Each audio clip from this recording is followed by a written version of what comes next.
আলহামদুলিল্লাহ ওয়াসসালাতু ওয়াসসালামু আলা রাসূলিল্লাহ আম্মা বা'দ ফাআউযু বিল্লাহি মিনাশ শাইতানির রাজীম ওয়ালিল্লাহি আলান নাসি হিজ্জুল বাইতি মান ইসতাতা'a ইলাইহি সাবিলা ওয়া ক্বালা an-নাবিয়্যু সাল্লাল্লাহু আলাইহি ওয়াসাল্লাম ইয়া আইয়ুহান নাসু খুযু মানাসিকাকুম। সম্মানিত ওলামায়ে কেরাম, সুপ্রিয় ভ্রাতৃবৃন্দ ও পদ্মানসীন ভগিনীদের জানাই আন্তরিক শুভেচ্ছা ও অভিনন্দন। আপনাদের সম্মুখে পবিত্র কোরআন থেকে একটা আয়াতের অংশ বিশেষ তেলাওয়াত করেছি এবং মুহাম্মদ সাল্লাল্লাহু আলাইহি ওয়াসাল্লামের অমীয় মুখ নিঃসৃত থেকে একটু অংশ পরিবেশন করেছি। ইনশাআল্লাহ তার সম্মুখে থেকে কিছু কথা পরিবেশন করব। ওয়া মা তাওফীকি ইল্লা বিল্লাহ।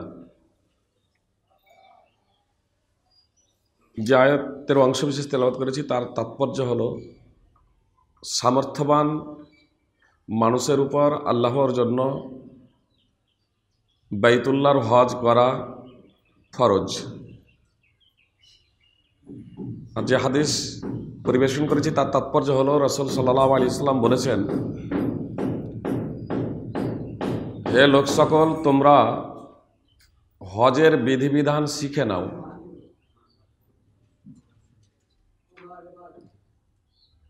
আলহামদুলিল্লাহ,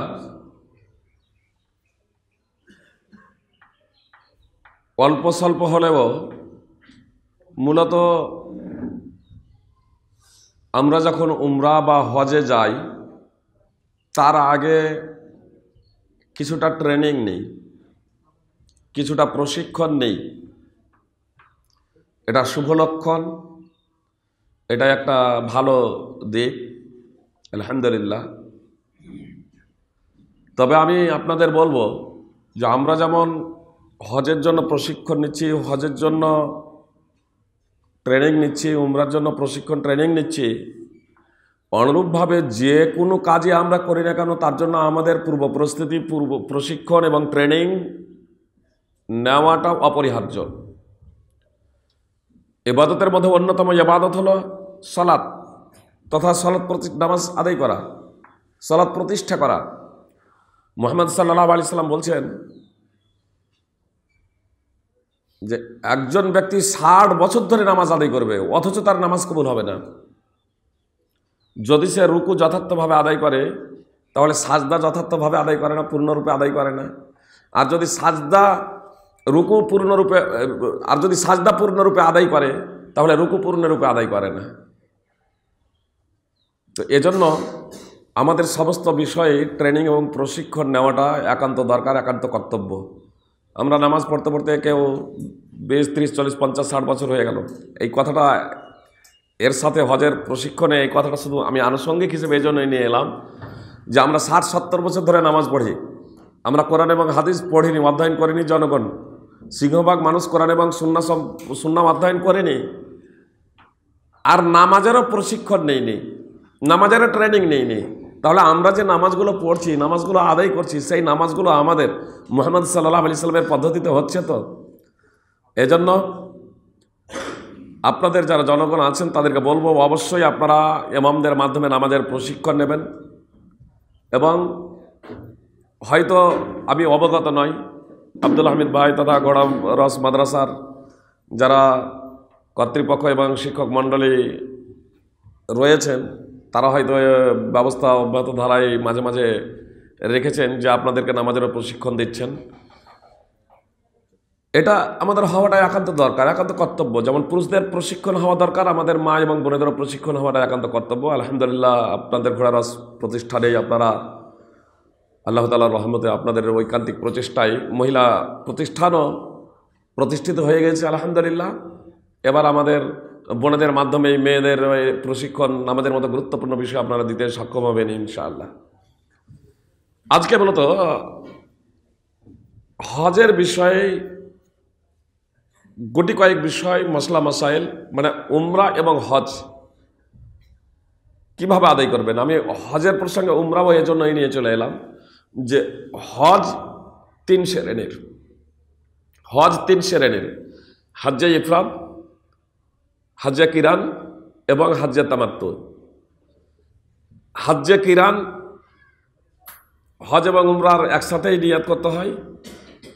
উমরা সম্পাদন করার পরে হালাল হয়ে যায় না, ইহরামের অবস্থায় থেকে হজ সম্পাদন করে তবেই আপনার হালাল হয়। অর্থাৎ এহরামের নিয়াত করার কারণে যেসব বিষয় নিষিদ্ধ হয়েছিল তা অব্যাহত ধারায় চলতে থাকে যতক্ষণ না হজ সম্পাদন করা হয়।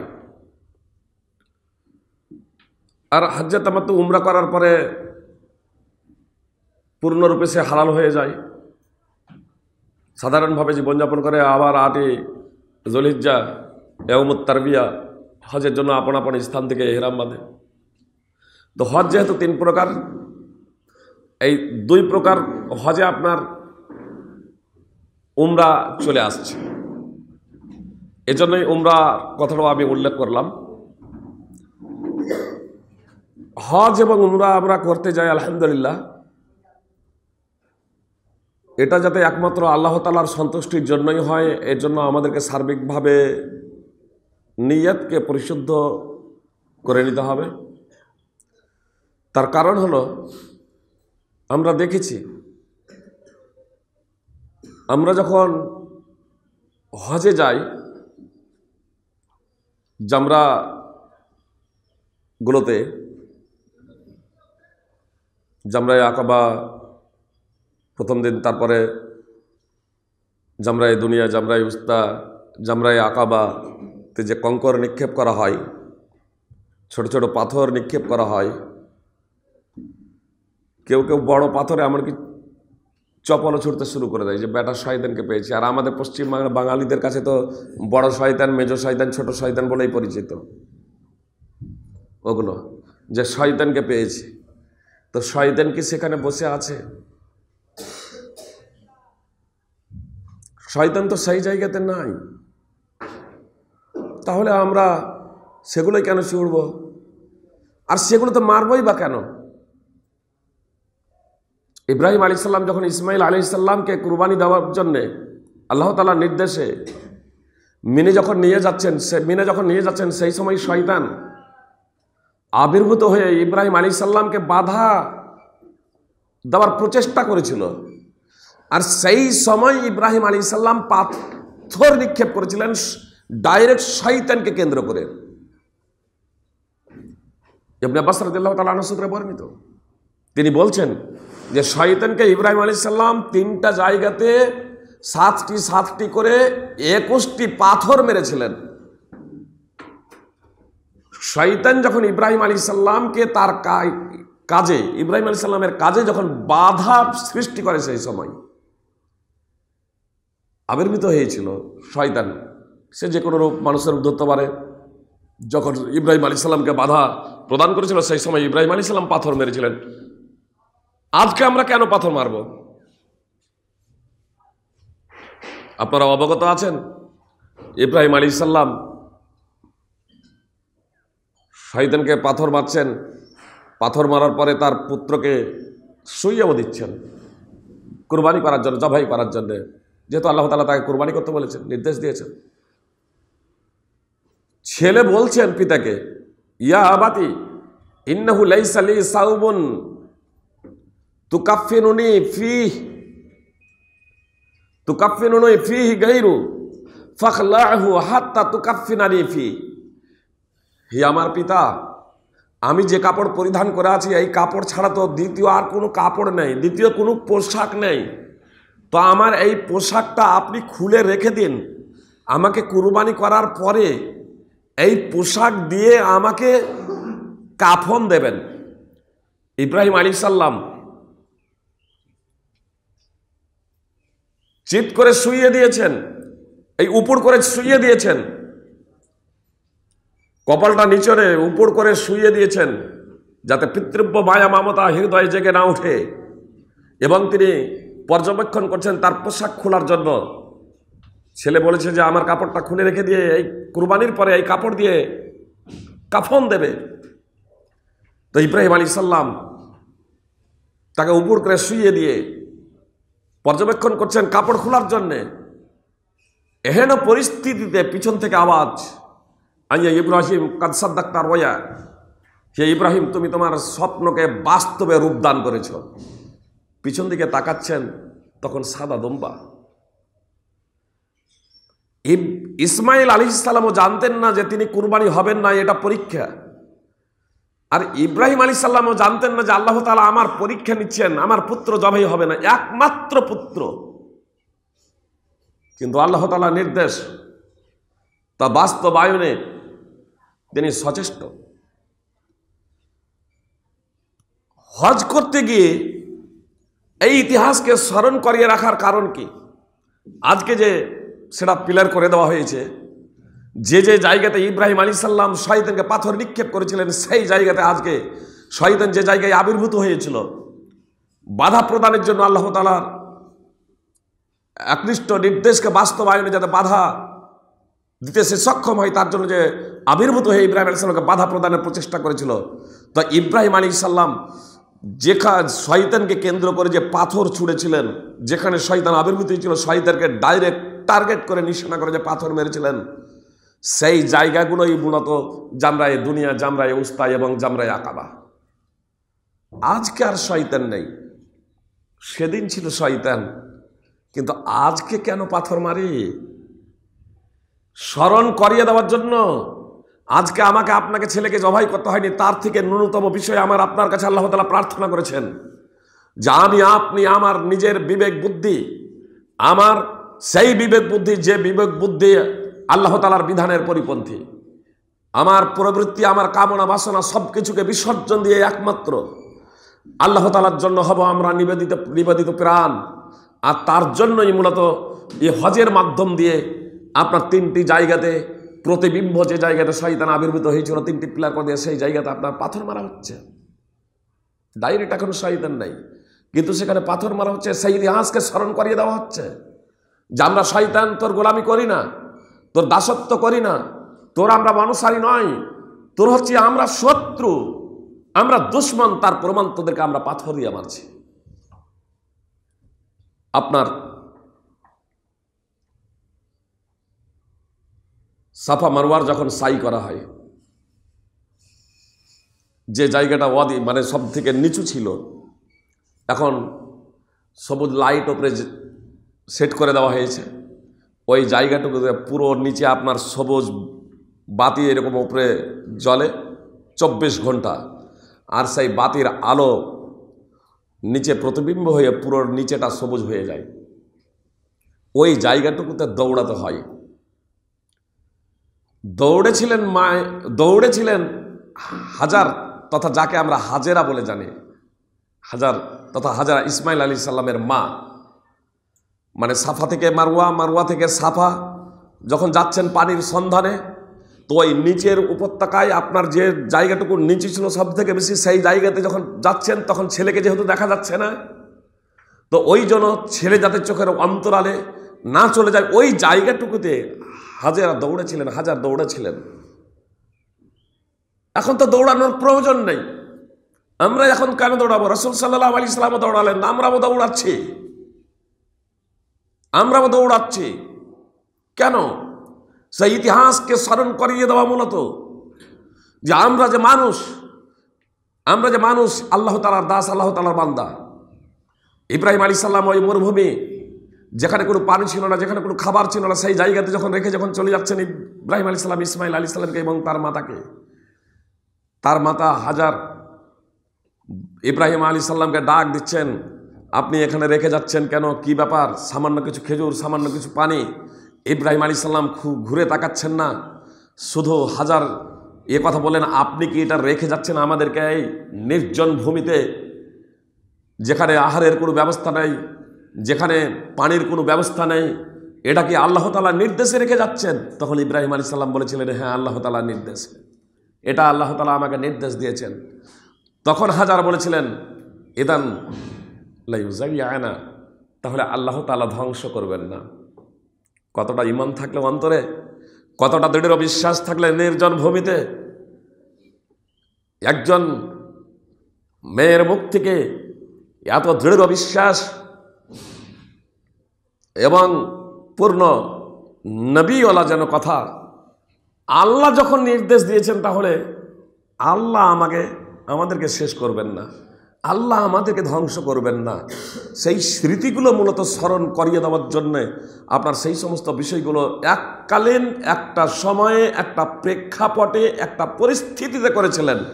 সেই প্রেক্ষাপট এবং পরিস্থিতি বর্তমানে নেই। এখন শয়তান ওখানে দাঁড়িয়ে নেই, ইবলিস শয়তান বা শয়তান ওখানে মাথা পেতে দাঁড়িয়ে নেই যে মুসলমান তোমরা এসো আর আমাদের মাথায় মারো। এখন আর সেখানে দৌড়ানোর প্রয়োজনের প্রেক্ষাপট এবং পরিস্থিতি নেই। তারপরেও আমরা সেই জায়গাতে পুরুষরা দৌড়াই এবং মহিলা এবং পুরুষ সকলেই আমরা তিনটা জামরাতে পাথর নিক্ষেপ করি, মূলত সেই ইতিহাসকে স্মরণ করতে গিয়েই যে আমরা শয়তানের কখনো দাসত্ব করব না। আপনারা শুনেছেন, অবগত আছেন, তিনটি কারণে অতীতের সব গুনাহ মাফ হয়ে যায়। এক, ইসলাম; দুই, হিজরত; নম্বর 3, হজ। হজ করলে পূর্বের গুনাহ সব মাফ হয়ে যায়। আন্নাল ইসলাম আল্লাহ ইয়াহদিমু কাবলাহ, ইসলাম পূর্বের সব গুনাহ মাফ করে দেয়, মিটিয়ে দেয়। ওয়া আন্নাল হজ্জা ইয়াহদিমু মা কানা কাবলাহ, হজ পূর্বের সব গুনাহ মিটিয়ে দেয়। ওয়া আন্নাল হিজরাতা তাহদিমু মা কানা কাবলাহা, আর হিজরত পূর্বের সব গুনাহকে মিটিয়ে দেয়। তো কেউ যদি কালেমায়ে শাহাদাত পড়ে সব গুনাহ মিটে যাবে? মুসলমান হলো সব গুনাহ মিটে যাবে? জেনে রাখুন, বুখারী মুসলিমে স্পষ্ট হাদিস আছে, আব্দুল্লাহ ইবনে মাসউদ রাদিয়াল্লাহু তাআলা আনহু সূত্রে বর্ণিত। তিনি বলছেন, আল্লাহ রাসূল সাল্লাল্লাহু আলাইহি ওয়াসাল্লাম ইসলাম কবুলের পূর্বে যে কাজগুলো আমরা করেছিলাম, সেই কাজগুলোর কি আমাদেরকে জবাবদিহি করতে হবে? ইসলাম গ্রহণের পূর্বে যে কাজগুলো আমরা করেছিলাম, সেই কাজগুলোর জন্য কি আল্লাহ তাআলার কাছে আমাদের জবাবদিহি করতে হবে? তো মুহাম্মদ সাল্লাল্লাহু আলাইহি ওয়াসাল্লাম বললেন, ইসলাম কবুলের পরে যে ব্যক্তি সদাচরণ করবে, সৎ কাজ করবে, ভালো কাজ করবে, শরীয়ত সম্মত কাজ করবে, শরীয়ত অনুযায়ী জীবন পরিচালিত করবে, শরীয়ত অনুযায়ী জীবন পরিচালিত হবে, শরীয়ত অনুযায়ী জীবন পরিচালনা করবে, যারা তাদেরকে ইসলাম কবুলের আগে যে সমস্ত অপরাধ করেছে, পাপাচার করেছে, সেই সমস্ত পাপাচারের জন্য, অপরাধের জন্য, কাজের জন্য তাদেরকে জবাবদিহি করতে হবে না। এর তাৎপর্য হলো সব মাপ। আর ইসলাম কবুলের পরেও যে ব্যক্তি পাপাচার করে, ইসলাম কবুলের পরেও যে ব্যক্তি শরীয়ত বিরোধী কার্যকলাপ করে, ইসলাম কবুলের পরেও যে ব্যক্তি, তার কারণ কালেমায়ে শাহাদাত পড়েছে, কালেমায়ে শাহাদাতের মাধ্যমে সাক্ষ্য দিয়েছে আল্লাহ একমাত্র তোমারই দাসত্ব করবো, একমাত্র তোমারই বিধান মানব, তোমারই বিধিনিষেধ অনুযায়ী চলবো। কালেমায়ে শাহাদাতের মাধ্যমে সাক্ষ্য দিয়েছে মুহাম্মদ সাল্লাল্লাহু আলাইহি ওয়াসাল্লাম আপনি আল্লাহর বান্দা, তার রাসূল, তোমার পদ্ধতি আমার একমাত্র সম্বল, তোমার পদ্ধতি অনুযায়ী আমি চলবো এবং জীবনযাপন করব, বিধান চলবে আল্লাহর, পদ্ধতি হবে একমাত্র মুহাম্মদ সাল্লাল্লাহু আলাইহি ওয়াসাল্লামের। কালেমায়ে শাহাদাতের মাধ্যমে আমি যখন এই সাক্ষ্য প্রদান করলাম, সুপ্রিয় ভাই এবং বোন, তখন আমাদের সেই অনুযায়ী জীবনযাপন করা একান্ত কর্তব্য। কিন্তু এই কালেমায়ে শাহাদাতের পরে রাসূল সাল্লাল্লাহু আলাইহি ওয়াসাল্লাম বলছেন, কেউ যদি পাপাচার করে উখিযা বিল আউয়ালি ওয়াল আখির, তাহলে ইসলাম কবুলের আগে যত অপরাধ করেছিল সমস্ত অপরাধ এবং ইসলাম কবুলের পরে যত অপরাধ করেছে সমস্ত অপরাধের জবাবদিহি করতে হবে। ইসলাম কবুলের আগে যত কাজ করেছে, ইসলাম কবুলের পরে যত কাজ করেছে, সমস্ত কাজের তাকে জবাবদিহি করতে হবে। তাহলে রাসূল সাল্লাল্লাহু আলাইহি ওয়াসাল্লাম যে বললেন, আন্নাল ইসলাম ইয়াহদিমু মা কানা কাবলা, ইসলাম পূর্বের গুনাহকে মিটিয়ে দেয়, তো এই জায়গাতে তো মিটাচ্ছে না। ইসলাম কবুল করলে পূর্বের গুনাহ মিটে যায়, এটা চূড়ান্ত বাস্তব। কার? ইসলাম কবুলের পরে যে ইসলাম অনুযায়ী জীবনযাপন করেছে। কিন্তু ইসলাম কবুলের পরে পূর্ণরূপে যে ব্যক্তি ইসলামে প্রবেশ করে নাই, ভালো কাজ করে, মন্দ কাজ করে, তাহলে এর পূর্বের গুনাহ মাফ হবে না, পূর্বের গুনাহও তাকে জবাবদিহি করতে হবে। হ্যাঁ, আমাদের জীবনে পাপাচার হয়ে গেলে একাগ্রচিত্তে বিশুদ্ধ অন্তঃকরণে আমরা যদি আল্লাহ তাআলার কাছে তওবা করি এবং সেই পাপাচার থেকে বিরত থাকার সার্বিক প্রচেষ্টা করি, তাহলে আশা করা যায় ইনশাআল্লাহ আল্লাহ তাআলা ক্ষমা করবেন, সেটা স্বতন্ত্র ব্যাপার। কিন্তু শুধু ইসলাম কবুল করলেই পূর্বের গুনাহ মাফ হয়ে যাবে, এই যে ফ্যাসিলিটি এবং মর্যাদা। হজ করলেই পূর্বের সব গুনাহ মাফ হয়ে যাবে, এই যে ফ্যাসিলিটি মর্যাদা। এই ফ্যাসিলিটি যদি মর্যাদা যদি পেতে হয়, তাহলে আমার জীবনে পরিবর্তন নিয়ে আসতে হবে। আমি হজ করে এলাম, আমি হাজি হয়ে গেলাম, যে হজ করার আগে যা আমার চাল চলন ছিল, আচার আচরণ ছিল, ব্যবহার ছিল, হজ করার পরেও তাই দেখা যাচ্ছে, তাহলে লাভটা কি? এই ব্যক্তির হজের মাধ্যম দিয়ে পূর্বের সব গুনাহ মাফ হয়ে যাবে এমনটাই না। জি, এজন্য আমাদেরকে এই বিষয়গুলোর প্রতি গভীর মনোযোগ দিতে হবে যে আমরা হজে যাচ্ছি, আমার আল্লাহর যে হক আছে আমাদের উপরে, সেই হকে কোনো প্রকারের যাতে শিথিলতা এবং উদাসীনতা না থাকে, তার জন্য আমাদের সতর্ক হতে হবে। সাথে সাথে বান্দার একে অপরের হক, পাড়া প্রতিবেশীর হক, বন্ধু বান্ধবের হক, একে অপরের হক, এইগুলোতে কোনো প্রকারের আমি তো আত্মসাৎ করিনি, এইগুলোর ব্যাপারে তো কোনো আমার দেনা পাওনা নেই। মুহাম্মদ সাল্লাল্লাহু আলাইহি সাল্লাম বলছেন, তার কোনো ভাইয়ের, কোনো ব্যক্তির, তার কোনো মুসলমানের, তার কোনো ভাইয়ের যদি সম্ভ্রম অথবা কোনো যদি জুলুম যদি থেকে থাকে, কোনো যদি অধিকার থেকে থাকে, কেউ তার কোনো ভাইয়ের সম্ভ্রম হানি করেছে অথবা কোনো জুলুম করেছে, সম্ভ্রমের কারণে অথবা জুলমের কারণে কেউ যদি কোনো ভাইয়ের কাছে যদি দায়ী থেকে থাকে, মুহাম্মদ সাল্লাল্লাহু আলাইহি সাল্লাম বলছেন, আজকেই যেন তার কাছ আজকেই যেন ক্ষমা করিয়ে নেয়, আজকেই যেন মাফ করিয়ে নেয়। এর দুটো অর্থ। আমি যদি কারো আপনার কাছে টাকা নিয়ে আছি, আত্মসাৎ করে আছি, টাকাটা যেন ফেরত নিয়ে দিয়ে দিই, ক্ষমতা যদি না থাকে আপনার কাছ থেকে ক্ষমা চেয়ে নিই। মুহাম্মদ সাল্লাল্লাহু আলাইহি সাল্লাম বলছেন, সেই সময় আসার আগে যখন দিনার দিরহাম থাকবে না, স্বর্ণ মুদ্রা থাকবে না, তখন নেকি কেটে দেওয়া হবে, নেকি কেটে দেওয়া হবে। নেকি যদি না থাকে তাহলে পাওনাদারদের পাপ কেটে চাপানো হবে। সহিহ বুখারীর হাদিস, সহিহ মুসলিম এবং তিরমিজিতে রয়েছে যে পাওনাদারদের একসময় পাপও শেষ হয়ে যাবে, ওদের পাপ কেটে দিতে দিতে। নামাজি, রোজাদার এবং জাকাতদাতার জন্য, জাকাতদাতার নেকি শেষ হয়ে যাবে, বান্দার হক আত্মসাৎ করার জন্য এর নেকি শেষ হয়ে যাবে। একসময় পাপগুলো পাওনাদারদের কেটে কেটে যতটা পরিমাণে তারা পাবে, সেই পরিমাণে পাপ কেটে চাপানো হবে। সুম্মা তুরিহা ফিন্নার, তারপর টানতে টানতে জাহান্নামে নিক্ষেপ করে দেওয়া হবে। সুপ্রিয় ভাতৃবৃন্দ ও ভগ্নীগণ, এজন্য আপনাদেরকে আমি বলবো যে হজে যাচ্ছেন, আল্লাহ তাআলা হজ করার তৌফিক দান করেছেন। যারা এখনও হজে যাওয়ার নিয়ত করেননি, আমি বলবো, আল্লাহ তুমি আমাদের সকলকে তোমার ঘর মসজিদে হারামের ডাইরেক্ট জিয়ারত করার তথা হজ সম্পাদন করার তৌফিক দান করো, এবং আমরা যারা হজ করব তাদের জীবনে যাতে পরিপূর্ণরূপে নিজেদের জীবনে পরিবর্তন নিয়ে আসতে পারি। হজ যে পূর্বের গুনাহকে মাফ করে দেয়, সেই ফ্যাসিলিটি এবং মর্যাদা লাভ করতে যাতে আমরা সক্ষম হই, তার জন্য যাবার আগে আমাদের যা কিছু করা দরকার সেই সমস্ত কাজ তোমার রহমতে, নিজ রহমতে আমাদের দ্বারা তুমি করিয়ে নাও, আমাদের করার তৌফিক এবং ক্ষমতা প্রদান করো, যার মাধ্যমে আমরা খুব সহজে তা সম্পাদন করতে সক্ষম হব। সুপ্রিয় ভাই বোন, এবার ডাইরেক্ট আমি উমরা এবং হজে প্রবেশ করে যাচ্ছি। আপনার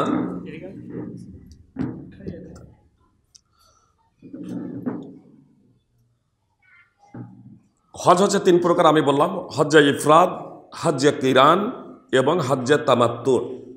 আমি আপনাদেরকে বলবো যে সবাই হজ্জে তামাত্তুর নিয়ত করবেন। এর কারণ হলো, মুহাম্মদ সাল্লাল্লাহু আলাইহি সাল্লাম যখন বিদায়ী হজ করার জন্য যান, তো মুহাম্মদ সাল্লাল্লাহু আলাইহি সাল্লাম সাথে পশু নিয়েছিলেন, হজ্জে কিরানের নিয়ত করেছিলেন, উমরা এবং হজ একসাথে সম্পাদন করার। অনেক সাহাবাই কেরামও এই নিয়ত করেছিলেন। নবী সাল্লাল্লাহু আলাইহি সাল্লাম এই নিয়ত করার পরে সাহাবাই কেরামদের বললেন মক্কায় যে তোমরা উমরা করে হালাল হয়ে যাও। তখন সাহাবাই কেরাম বলছেন, আল্লাহ রসুল, আমরা তো হজের নিয়ত করেছি। কেউ কেউ বলছেন আমরা তো হজের নিয়ত করেছি। বলছে তোমরা হজকে উমরাতে পরিবর্তন করে নাও, উমরা করে তোমরা হালাল হয়ে যাও। মুহাম্মদ সাল্লাল্লাহু আলাইহি সাল্লাম বলেছিলেন, আমি পরে যা বুঝতে পারলাম, পরে যা অবগত হলাম, আগে যদি অবগত হতাম, আগে যদি বুঝতে পারতাম, এই বিষয়টা আগে যদি আমি জানতাম, তাহলে আমি সঙ্গে করে হাদি আনতাম না, অর্থাৎ কুরবানির পশু আনতাম না। আর আমার সাথে যদি কুরবানির পশু না থাকতো তাহলে আমিও উমরা সম্পাদন করে আমি হালাল হয়ে যেতাম। এর দ্বারা কি বোঝা যাচ্ছে? নির্দেশ দিচ্ছেন যারা হজের জন্য নিয়ত করেছেন তাদেরকেও বলছেন উমরাই পরিবর্তন করে নাও। জুলহুলাইফা থেকে হজের নিয়ত করে গেছেন, বলছে উমরাই পরিবর্তন করে নাও। তাহলে আমরা যখন ইহরামই এখনো বাঁধিনি, তাহলে আমরা কেন হাজ্জাত তামাত্তুর নিয়ত করবো না? নবী সাল্লাল্লাহু আলাইহি ওয়াসাল্লাম তাদেরকে যাদেরকে উমরাই করতে বলেন তাদেরকে হাজ্জাত তামাত্তুর নির্দেশ দিচ্ছেন, তোমরা হাজ্জাত তামাত্তুর করো, উমরা করে নিয়ে তোমরা হালাল হয়ে যাবে। রাসূল সাল্লাল্লাহু আলাইহি ওয়াসাল্লাম বলছেন আমার কাছে পশু না থাকলে আমিও, যাদের কাছে পশু আছে বললেন যে যাদের কাছে পশু হয় তারা হবে না, যাদের কাছে পশু নাই হাজ্জাত তামাত্তুর করতে গেলেও আপনার হাদি ওয়াজিব, আর হাজ্জে কেরানের জন্য হাদি ওয়াজিব। কিন্তু হাজ্জে কেরানে কষ্টটা বেশি। মুহাম্মদ সাল্লাল্লাহু আলাইহি সাল্লাম কত দয়াদ্র ছিলেন, কত দয়ালু ছিলেন, যে মুহাম্মদ সাল্লাল্লাহু আলাইহি সাল্লাম বলছেন পরে যাওয়া অবগত হলাম, আগে যদি বুঝতে পারতাম সাথে পশু আনতাম না, আর সাথে যদি পশু না থাকতো আমিও হাজ্জে তামাত্তুর করতাম। তো এজন্য হাজ্জে তামাত্তুর নিয়ত করবেন। হাজ্জে তামাত্তুর দুটো পার্টে বিভক্ত। প্রথমে উমরা, জি প্রথমেই উমরা। আপনাদের বলি বিমান সাধারণত দুটো জায়গায় পৌঁছাবে, এক হয় জেদ্দা হয়ে যাবে অথবা মদিনা হয়ে। বুঝতে পেরেছেন? জেদ্দা হয়ে যাবে অথবা মদিনা হয়ে। আপনার বিমান যদি মদিনা হয়ে যায় তাহলে মদিনা যখন যাবেন আপনারা আগে জানতে পারবেন বিমানবন্দরে, আগে আপনাদেরকে জানাতে হবে যে আপনার বিমান কোথায় যাচ্ছে, মদিনা যাচ্ছে না জেদ্দা। মদিনা যদি হয়, অনেকেই কিন্তু মুহাম্মদ সাল্লাল্লাহু আলাইহি সাল্লামের কবরের নিয়াত করে নেই। বুঝতে পেরেছেন? কবর জিয়ারতের নিয়াত, যে কবর জিয়ারতের নিয়াতে আপনি সফর করতে পারেন না, এটা বৈধ না। এমনকি মুহাম্মদ সাল্লাল্লাহু আলাইহি সাল্লামের যেটা সফরের মধ্যে যেটা গণ্য হবে, নিকট হলে আপনি আশপাশে কবরস্থান আছে আপনি কবর জিয়ারতে যান, কোনো সমস্যা নেই, কবর জিয়ারত মুস্তাহাব। কিন্তু আপনি কবর জিয়ারতের উদ্দেশ্যে সফর করে যেতে পারেন না। একটা জায়গা থেকে আরেকটা জায়গার সফর, যেটা সফরের দূরত্ব করে সেই জায়গায় যেতে পারেন না আপনি নেকির উদ্দেশ্যে, ইবাদতের উদ্দেশ্যে। কবর জিয়ারত এটা হচ্ছে মুস্তাহাব, এটা হচ্ছে একটা ইবাদত, আপনি যেতে পারেন না। আপনার তিনটি মসজিদ ব্যতীত, মসজিদে নববী, মসজিদে হারাম এবং মসজিদে আকসা ব্যতীত নেকির উদ্দেশ্যে অন্য জায়গায় সফর করা বৈধ নয়। এজন্য কবর জিয়ারত দেব মদিনা, সেখানে পাড়ি দেবেন না। আর হজের নিয়ত তো একটি প্রশ্নই নেই। হজ আছে এটা আলাদা, কিন্তু হজের নিয়ত করতে হবে, এহরাম বাঁধতে হবে। যে জোহরের টাইম হলে আমরা নামাজ পড়বো, আমি একজন নামাজি, আমি নামাজ পড়বো, কিন্তু এখন তো সংকল্প নেই নামাজ পড়বো। যখন টাইম আসে তখনই আমি অজু করছি এবার নামাজ পড়বো বলে। তাহলে মদিনা কিসের নিয়ত করবেন? মসজিদে নববীর নিয়ত করবেন। মসজিদে নববীর, মদিনা হলে মসজিদে নববী নিয়ত করলেন, কাপড় পড়ার প্রয়োজন নেই, কোনো কিছুরই প্রয়োজন নেই। মদিনাতে পৌঁছালেন, ওখানে মসজিদে নববীর জিয়ারতের উদ্দেশ্যে, মসজিদে নববীর জিয়ারতের উদ্দেশ্যে আপনি মদিনা পৌঁছে সামানপত্র সব কিছু মসজিদ রুমে রেখে দিলেন। তারপরে অজু করে মসজিদে নববীর উদ্দেশ্যে বেরিয়ে যাবেন। ফরজ নামাজে যদি টাইম যদি হয়ে গেছে, মানে ইকামত চলছে, গিয়ে সামিল হয়ে যান, নামাজ পড়ে নেন। আর যদি দেখা যায় যে না এখনও নামাজের টাইম হয়নি, তাহলে তাহিয়াতুল মসজিদ হিসেবে 2 রাকাত নামাজ পড়েন। 2 রাকাত নামাজ পড়ার পরে তারপরে এবার মুহাম্মদ সাল্লাল্লাহু আলাইহি সাল্লামের কবর জিয়ারতের এবার নিয়াত করে ফেলুন। এবার ওখানে পৌঁছে গেছেন, এবার আপনার তো ওখানে পৌঁছে যখন গেলেন আপনি ওখানে তখন স্থানীয়, অন্তত আপনাকে ওখানে 1 সপ্তাহ থাকতে হবে অন্তত। এবার মসজিদে কবর জিয়ারতের আপনি নিয়াত করেন। আপনি যদি ওখানে 1 দিনও থাকেন বা 1 ঘন্টাও থাকেন, তারপরেও আপনি ওখানে কবর জিয়ারতের নিয়াত করতে পারেন। তারপরে তার কারণ মসজিদে নববীর আপনি নিয়াত করে গেছেন, সফর মসজিদে নববীকে কেন্দ্র করে হয়ে গেছে ওখানে। এবার আপনি কবর জিয়ারতের নিয়াত করেন। এবার কবর জিয়ারতের জন্য প্রথমেই আপনার পড়বে, যখন আবু সালাম গেট দিয়ে যখন যাবেন, প্রথমেই পড়বে মুহাম্মদ সাল্লাল্লাহু আলাইহি সাল্লামের কবর, তারপরে আবু বকরের কবর, তারপরে ওমর রাদিয়াল্লাহু তাআলা আনহুর কবর। সেখানে গিয়ে আসসালামু আলাইকা ইয়া রাসূলুল্লাহ লেখা আছে আবু বকর, উমর, মুহাম্মদ সাল্লাল্লাহু আলাইহি সাল্লাম, তারপরে আবু বকর, তারপরে উমর লেখা আছে। মুহাম্মদ সাল্লাল্লাহু আলাইহি সাল্লামের কবর দেখা যায় না, জি, কেউ দেখতে পায় না। অনেকেই বলে যে কবরকে চাদর দিয়ে ঘেরা আছে, আসলে ও অবগতই না। কবরের বাইরে ত্রিকোণ করে আপনার প্রাচীর দেওয়া আছে। এখন তো আপনার এমনভাবে মানে প্রাচীর দিয়ে সেটাকে করে দেওয়া হয়েছে, রাজা বাদশারাও দেখতে পাবে না। জি, আপনার ওখানে ইদানিং মিউজিয়ামে হয়ে গেছে। অতীতে রাসূল সাল্লাল্লাহু আলাইহি সাল্লামের জীবদ্দশায় মানে আয়েশা রাদিয়াল্লাহু তাআলা আনহার যে হুজরা যখন ছিল, রাসূল সাল্লাল্লাহু আলাইহি সাল্লামের ঘর, সেই ঘর থেকে নিয়ে কিভাবে ধাপে ধাপে ধাপে ধাপে হয়েছে সমস্ত ডিটেলস সেই জিনিসগুলো আপনার মিউজিয়ামে পেয়ে যাবেন। তাহলে আজকে আমি আপনার উমরার বিষয়টা আপনাদের বলে দিই। উমরা তাহলে মদিনা পৌঁছে গেলে আবার মদিনা থেকে যখন আপনার মক্কা যাবেন তখন জুলহুলাইফাতে নিয়াত করবেন। জুলহুলাইফায় পৌঁছে, জুলহুলাইফায় অবশ্য বাস পৌঁছাবে, বাসে বা অন্যান্য গাড়িতে, সমস্ত গাড়িতে আপনার জুলহুলাইফায়, ওখানে মসজিদ আছে, গোসলের ব্যবস্থা আছে, সমস্ত কিছু আছে। আর যদি জেদ্দা যদি আপনার যদি বিমান যদি পৌঁছায় তাহলে আগে থেকেই নিয়াত করে নেবেন না। জেদ্দা পৌঁছালে আগে থেকে নিয়াত করে নেবেন না। কাপড়টা পরতে পারেন, বিমানবন্দরে কাপড় পরে নিলেন, রুমে কাপড় পরে নিলেন, কোনো অসুবিধা নেই। এহরামের কাপড়, এহরাম বাঁধা যে বলে, তো এহরাম বাঁধা বলতে এহরামের কাপড় বাঁধা না। এহরাম বাঁধা বলতে এহরামের কাপড় বাঁধা না। এহরাম বাঁধা বলতে বাংলা বইপত্রে যে লেখা আছে এহরাম বাঁধা, তো এহরাম বাঁধা বলতে উমরা বা হজের নিয়ত করা অন্তরে। উমরা বা হজের জন্য অন্তরে নিয়াত করা। আপনি উমরা করছেন তো উমরার জন্য অন্তরে নিয়াত করবেন। এহরাম বাঁধা, মিকাত থেকে এহরাম বাঁধা। তাহলে এহরাম বাঁধা এটা হলো রুকুন, মানে উমরার জন্য 3টা রুকুন আছে। উমরার জন্য 3টা রুকুন, এহরাম বাঁধা, মসজিদ হারামের তাওয়াফ, সাফা মারওয়ার সাই, এই 3টা রুকুন। এতটুকু জেনে রাখবেন, যদি এহরাম, তাওয়াফে কুদুম, সাফা মারওয়া, তাওয়াফ এবং সাফা মারওয়ার সাই মানে রুকুন যদি ছুটে যায় তাহলে উমরা বাতিল। হজের রুকুন ছুটলে হজ বাতিল, উমরার রুকুন ছুটলে উমরা বাতিল। ওয়াজিব যদি ছুটে যায় তাহলে দম দিয়ে ভর্তুকি হবে। জি, যেমন নামাজের রুকুন যদি ছুটে যায় তাহলে নামাজ বাতিল, আপনাকে পুনরায় আদায় করতে হবে। অনুরূপভাবে রুকুন ছুটে গেলে রুকুন আপনাকে পুনরায় আদায় করতে হবে। ওয়াজিব ছুটে গেলে সহসিজদার মাধ্যমে সেটা দূর হয়ে যাবে। অনুরূপভাবে উমরার 2টি ওয়াজিব আছে, হজের 7টি ওয়াজিব আছে, হজের 4টি রুকুন আছে, উমরার 3টি রুকুন আছে। প্রথমত উমরার বিষয়টা বলে দিই। উমরার 3টি রুকুন: 1 এহরাম বাঁধা, 2 মসজিদ হারামের তাওয়াফ করা 7 চক্কর, নম্বর 3 সাফা মারওয়ার সাই করা। এই 3টা হলো রুকুন। সাফা থেকে মারওয়া 1 চক্কর, সাফা থেকে মারওয়াই 1 চক্কর, এইভাবে 7 চক্কর। মারওয়া থেকে আবার সাফা 1 চক্কর, সাফা থেকে মারওয়াইলে 1 চক্কর, মারওয়া থেকে সাফা গেলে 2 চক্কর। সাফাতে শেষ, মারওয়াতে, এই সাফাতে শুরু, মারওয়াতে শেষ, 7 চক্কর। আর 2টো হলো ওয়াজিব, মিকাত থেকে এহরাম বাঁধা।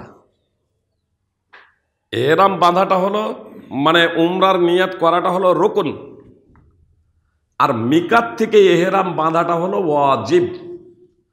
আর চুল নেড়া, মাথা নেড়া করা অথবা চুল ছোট করা, এটা হলো ওয়াজিব। উমরাতে মোট 5টি কাজ। আপনার মসজিদে হারামে পৌঁছে 2টি রুকুন, 1টি ওয়াজিব। আর মিকাতে 1টি রুকুন, 1টি ওয়াজিব। মসজিদে হারামে পৌঁছে প্রায় ঘন্টা 1.5-এর মধ্যে পুরো কাজ কমপ্লিট, উমরা কমপ্লিট।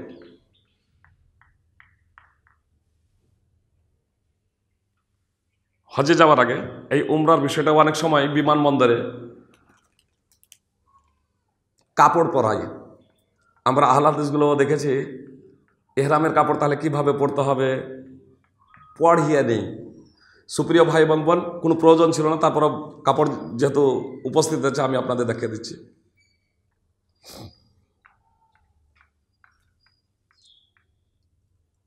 আগে তো আমরা সেলাইবিহীন লুঙ্গি পরতাম, মানে আমরা দেখেছি ধুতি পড়তে দেখেছি, আমরা অবশ্য সেলাই করে পড়েছি। ধুতি তো আমরা অনেকেই পড়েছি না পড়েনি? আরে ধুতিও ছেড়ে দিলাম, আমরা যে গোসল করি তো তলিয়া বা গামছা পড়ি না? তলিয়া বা গামছা তো পড়ছি, ওটা তো আর সেলাই করা না। তো তলিয়া বা গামছা এটা তো আমাদেরকে কেউ পরিয়ে দেয় না, নিজেরাই আমরা পড়ি। তো যেমন তলিয়া বা গামছা পড়ছি ওই রকমই আপনি একটা পড়ে দেন। যেমন সেলাইবিহীন লুঙ্গি আমরা পড়ে নেন, আপনার যেভাবে ইচ্ছা আপনি আটকান। বুঝতে পেরেছেন? একটা কাপড় নিয়ে, এজন্য কাউকে পড়ানোর কোনো ব্যাপার নেই। আসলে আমি এই বিষয়টা বলতে চাচ্ছি যে আপনি লুঙ্গি পড়ানোর কোনো প্রয়োজন নেই, এটা পড়ানোর প্রয়োজন নেই, আপনার যেভাবে ইচ্ছা। আবার যদি একটু ঢিল হয় যে আবার যে খুলে পড়তে পারবেন না এমনটি না, আর খুলবে না আশা করছি ইনশাল্লাহ। আপনি যেভাবে ইচ্ছা এটাকে এভাবে একটু ছোটও করতে পারেন। আর আপনি যদি এমনি মনে করেন যে এমনি পড়ে নিলাম, আমি আপাতত এমনি পড়ে নিলাম, যেমন পড়ে নিলাম এমনি এইভাবেই করে নিলাম, বাস, কোনো সমস্যা নেই। আপনার যেভাবে ইচ্ছা সেভাবে আপনি বুঝলেন। তো এটা কি পড়ানোর জন্য এইটা হলো না, ওই হলো না, ও পড়াতে গিয়েই দেখা যাচ্ছে 5 মিনিট লাগছে, কয়েক সেকেন্ডের কাজ। ও যারা পড়াবে পড়াতে হবে না, আমরা নিজেরা পড়তে পারবো। এক কথায় যেভাবে এর জন্য যে সেপারেট কোনো পদ্ধতি আছে এমন কোনো না, আপনার যেভাবে ইচ্ছা আপনি সেভাবে পড়েন। আর এটা পড়ার জন্য এটা হচ্ছে একটা চাদর, এটাও পড়ার জন্য আমরা তো শাল দৈনিক গায়ে দিই, শাল তো গায়ে দিচ্ছি, তাহলে সমস্যা কি? শাল গায়ে দিচ্ছি, চাদর গায়ে দিচ্ছি, আমার যেভাবে ইচ্ছা আমি পড়লাম, বা আমি এইভাবেই থাকলাম, কোনো সমস্যা নেই, বা এইভাবে পড়লাম, আপাতত পড়ে থাকলাম, কোনো সমস্যা নেই। আপনার যেভাবে সুবিধা হয় ওপরে একটা পড়ে নেন, যেভাবে সুবিধা হয় নিচে একটা পড়ে নেন। বুঝতে পেরেছেন? কোনো সমস্যা নেই, এটা কাউকে পড়ানোর কোনো প্রয়োজন নেই। কিভাবে গিট দেবো না দেবো, আপনার যেভাবে সুবিধা আপনি সেইভাবে করেন। পুরুষেরা সেলাই করা পোশাক পরবেন না, আমার মা বোনেরা ওদের পোশাকই পরবেন, অত্যন্ত রংচঙ্গা সৌন্দর্যমণ্ডিত, এগুলো পরা থেকে বিরত থাকবেন। সাধারণ নর্মাল পোশাক তারা পরবেন, তবে তারা হাত মোজা পরবেন না, নেকাব পরবেন না। এর অর্থ এই নয় যে তারা মানে মুখ ঢাকতে পাবে না, মানে চাদর দিয়ে, যেমন আগেকার আমাদের মা এবং বোনেরা আগেকার তারা চাদর পরতো, শাড়ির ওপরে চাদর পরতো, কিন্তু তাদের মুখ দেখা যেত না। বুঝতে পেরেছেন? তাহলে বড় চাদর দিয়ে সেটাকে আড়াল করা যাবে, একবার যাতে মুখে ঠেকে না থাকে। হাত মোজা পরা যাবে না, তবে যে চাদর পরা আছে সেই চাদর দিয়ে হাত ঢাকা যাবে, কোনো সমস্যা নেই। তাহলে বিমান যদি আপনার মক্কা যায়, এই জেদ্দা, প্রথমে জেদ্দা যায়, তাহলে কি করবেন? বিমান যদি জেদ্দা যায় ডাইরেক্ট, আপনার এখান থেকে মনে করেন কলকাতা থেকে ডাইরেক্ট বিমান জেদ্দা যাচ্ছে, যদি ভাইয়া যদি বোম্বে বা দিল্লি যদি করে, তাহলে এখানেও কাপড় পরার কোনো প্রয়োজন নেই, বোম্বে বা দিল্লিতেই যদি হয়ে থাকে। আর যদি দেখা যায় যে না ডাইরেক্ট জেদ্দা হচ্ছে বিমান, তাহলে এহরামের কাপড়টা পরিধান করতে পারেন আপনার রুমেই অথবা বিমানবন্দরেই আপনি পরে নিতে পারেন, কোনো সমস্যা নেই। জি, পড়তে পারেন, কোনো সমস্যা নেই। তাহলে কাপড়টা পরবেন, কিন্তু এহরামের নিয়াত করবেন না। নিয়াত করবেন কখন? যখন মিকাত আসবে। আপনার প্রত্যেকটা বিমানে জেদ্দা এবং মদিনা, যে বিমান মদিনা ক্ষেত্রে নয়, মানে জেদ্দার ক্ষেত্রে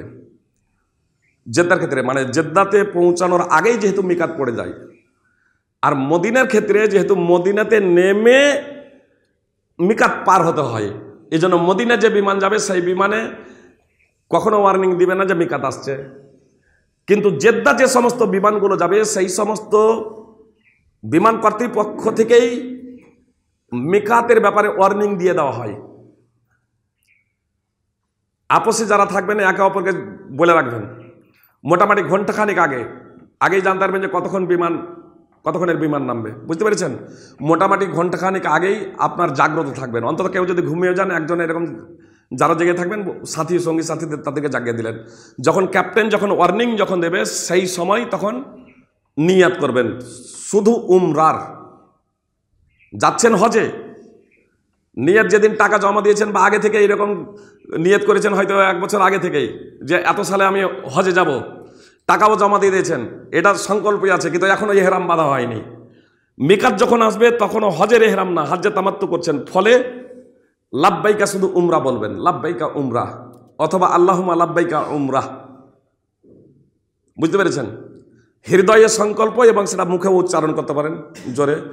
মানে যতগুলো ইবাদত আছে কোনো ইবাদতের মুখে উচ্চারণ করতে হয় না, হজ ছাড়া।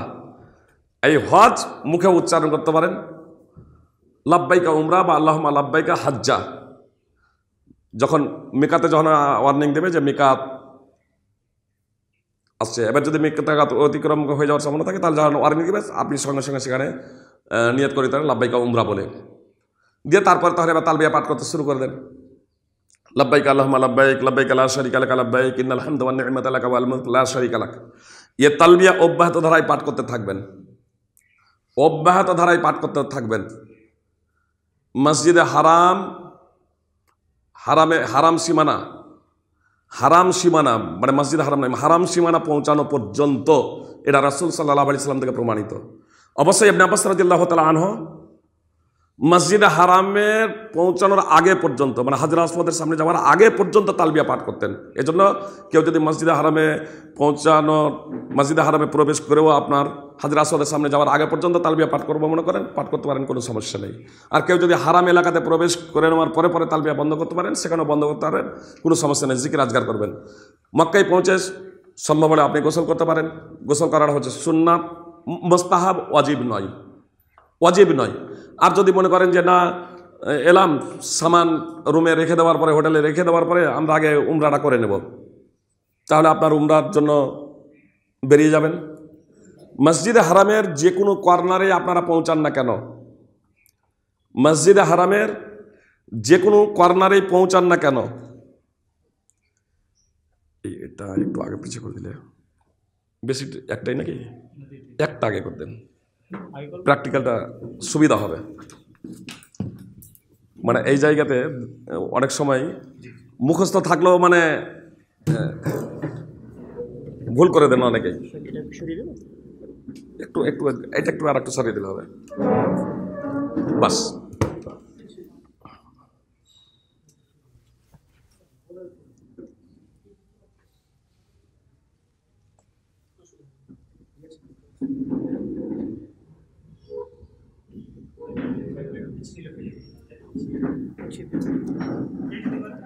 থাক, যে একটু আগে পিছু হয়ে গেলে হবে, একটু বাস। মনে করুন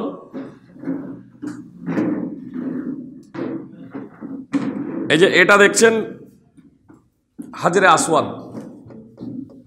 কোন হাজরে আসওয়াদ, চারটা কোন, রুকনে ইরাকি, রুকনে শামি এবং রুকনে ইয়ামানি। হাজরে আসওয়াদ চিনতে কোনো সমস্যা হবে না, যে কোন কালো পাথর বসানো আছে। আরও আপনার পরিচিতি করে দেই হাজরে আসওয়াদের জন্য। হাজরে আসওয়াদ আর রুকনে ইয়ামানির মানে হাজরে আসওয়াদের ডান দিকে, হাজরে আসওয়াদের কোণ থেকে প্রায় 1.5 হাত ডান দিকে, এখানে আপনার দরজা, মসজিদে হারামের দরজা। রুকনে ইরাকি আর হাজরে আসওয়াদের সামনে এখানে মাকামে ইব্রাহিমি, উঁচু হয়ে একটা খুব সৌন্দর্যমণ্ডিত আপনারা দেখবেন, এখানে মাকামে ইব্রাহিমি। আরও আপনার পরিচয় করে দিই, রুকনে ইরাকি আর রুকনে শামি এর মাঝে দেখবেন গোলাকার কিছুটা জায়গা আছে, ছবিতে বের করেন তাহলে সঙ্গে সঙ্গে হয়ে যাবে। গোলাকার একটা জায়গা দেখবেন, এখান থেকে রাস্তা আছে, কিন্তু এটাকে হাতিম বলে, অর্থাৎ এটাও কাবারই অংশ। ভিতর দিয়ে তওয়াফ করতে হবে না, বাইরে দিয়ে তওয়াফ করতে হবে। বুঝতে পেরেছেন? তাহলে এই হাজরে আসওয়াদ এটাকে চিনহার জন্য প্রথমত বলে দিই, মোবাইলে লেখেন তাসবিরুল হাজারিল আসওয়াদ বা তাসবিরুল কাবা লেখেন, চলে আসবে পুরো গুগলে। আপনার রুকনে ইয়ামানি চিনহার জন্য আপনার বলে দিই, রুকনে ইয়ামানিটা পড়বে টাওয়ার, ঘড়ির দিকে, যে টাওয়ার আপনারা দেখতে পাবেন মক্কাতে ঢোকার মুহূর্তেই দেখবেন বিশাল টাওয়ার, ঘড়ি টাওয়ার। তো এই ঘড়ি হাজরে আসওয়াদ থেকেও আপনারা দেখতে পাবেন। তাসবিরুল কাবাটা দেখুন, তাসবিরুল কাবা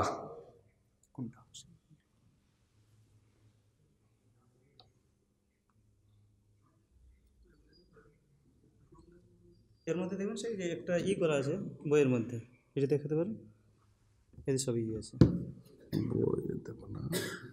বড় হবে না করে দিচ্ছে,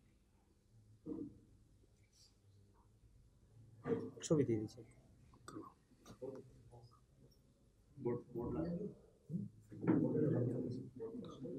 আপনার এই যে দেখছেন, এটাই হচ্ছে মাকামে ইব্রাহিম,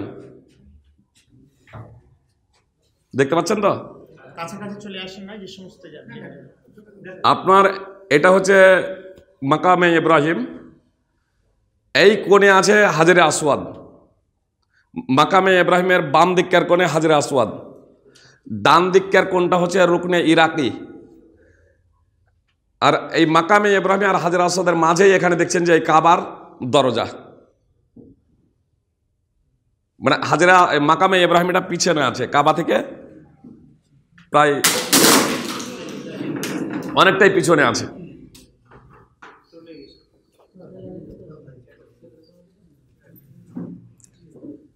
তো আরো আপনাকে পরিচয় করিয়ে দিই। ওখানে ঢোকার পরে রুকনে ইয়ামানি, যখন কাবা থেকে যখন বাইরের দিকে তাকাবেন, ওপর দিকে তাকাবেন, বাইরের সাইডে ওপর দিকে যখন তাকাবেন তখন দেখবেন কাবার চত্বর থেকে ঘড়িটা, মক্কায় যে ঘড়ি ক্লক টাওয়ার, তো এই ক্লক টাওয়ার বিশাল উঁচু, আপনার মক্কার বিভিন্ন জায়গা থেকে তা দেখা যায়, বুঝতেছেন? মনে হচ্ছে নিকটে আছে এখানে।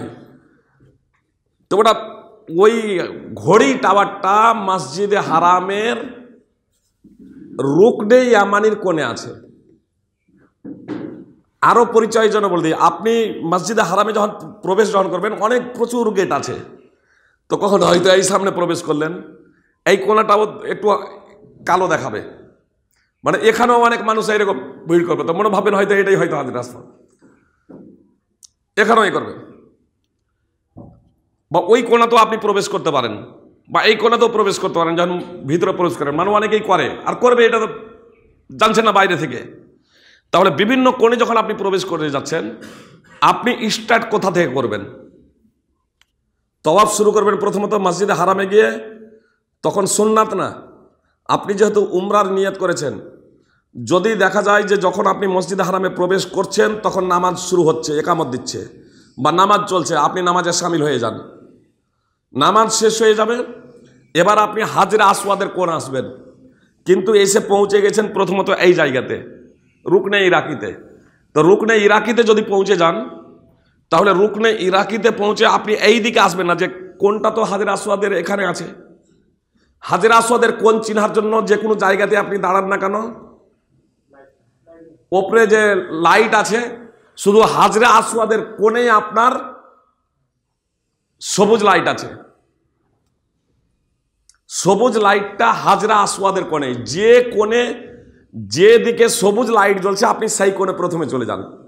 কিন্তু আপনি চলে এসেছেন এই জায়গাতে, মনে করেন দেখছেন সবুজ লাইটটা জ্বলছে এই দিকে, তাহলে তো এখানে নিকটে এই দিকে যদি চলে যায়, তাই না? কিন্তু খবরদার এই দিকে যাবেন না, শরীয়তের দৃষ্টিতে এটা নিষিদ্ধ এমন বলছি না, এটা এই দিকে যদি যান, এই যে বিভিন্ন জায়গায় পথপিষ্ট হয়ে মারা যাচ্ছে লোক, না কেন? সিস্টেম না মানার জন্য। সব লোক তো এইভাবে ঘুরছে, এইভাবে যেহেতু তওয়াফ করছে, কাবাকে বাঁ দিকে রেখে তওয়াফ করছে, তো এখন যদি আমি এই দিকে যেতে শুরু করে দিই, তাহলে ধাক্কাধাক্কি হবে না, পড়ে মারা যাবে। এজন্য এই দিকে না, আমি যদি এখানেও যদি থাকে এই দিকে পিছনে যাব না, আমি এই দিকে রান করতে শুরু করব, তখন আপনি কিন্তু আমার এই যে ওপরকার চাদর সাধারণভাবেই আছে, এইরকমভাবে, বুঝতে পেরেছেন? এইরকমভাবে আমি সাধারণভাবে ঘুরতে ঘুরতে ওই দিকে চলে যাব, পুরো ওই দিকে গিয়ে ঘুরে এসে এইদিকে সাধারণভাবে আমি চলে আসবো, কোনো কিছু নাই, সাধারণভাবে জিকির আজকার যেমন করছিলাম এমনি সাধারণভাবে জিকির আজকার করতে থাকবো। সাধারণভাবে যখন আমি এই লাইটের সামনে যখন চলে এলাম, তখন এবার আগে দাঁড়াবো, বুঝতে পেরেছেন?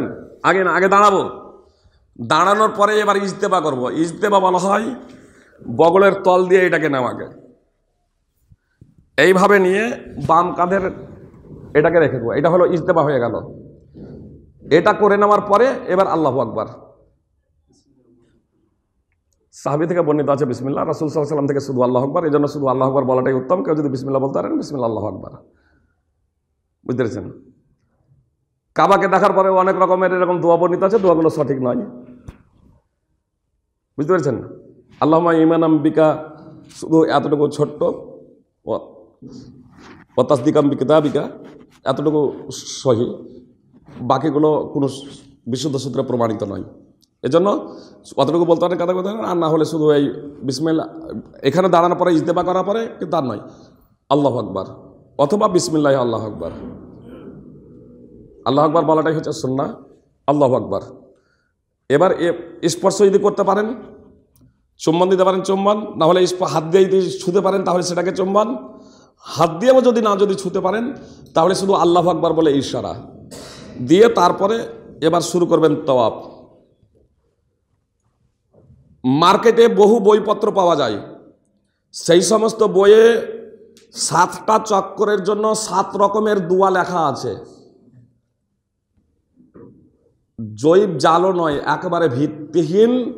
এগুলো সব মানুষের তৈরি করা, সালাফ থেকেও প্রমাণিত না, সাহাবা তাবেইন তাবা তাবেইন থেকেও না। এসব মানুষের তৈরি করা, এগুলো পড়বেন না।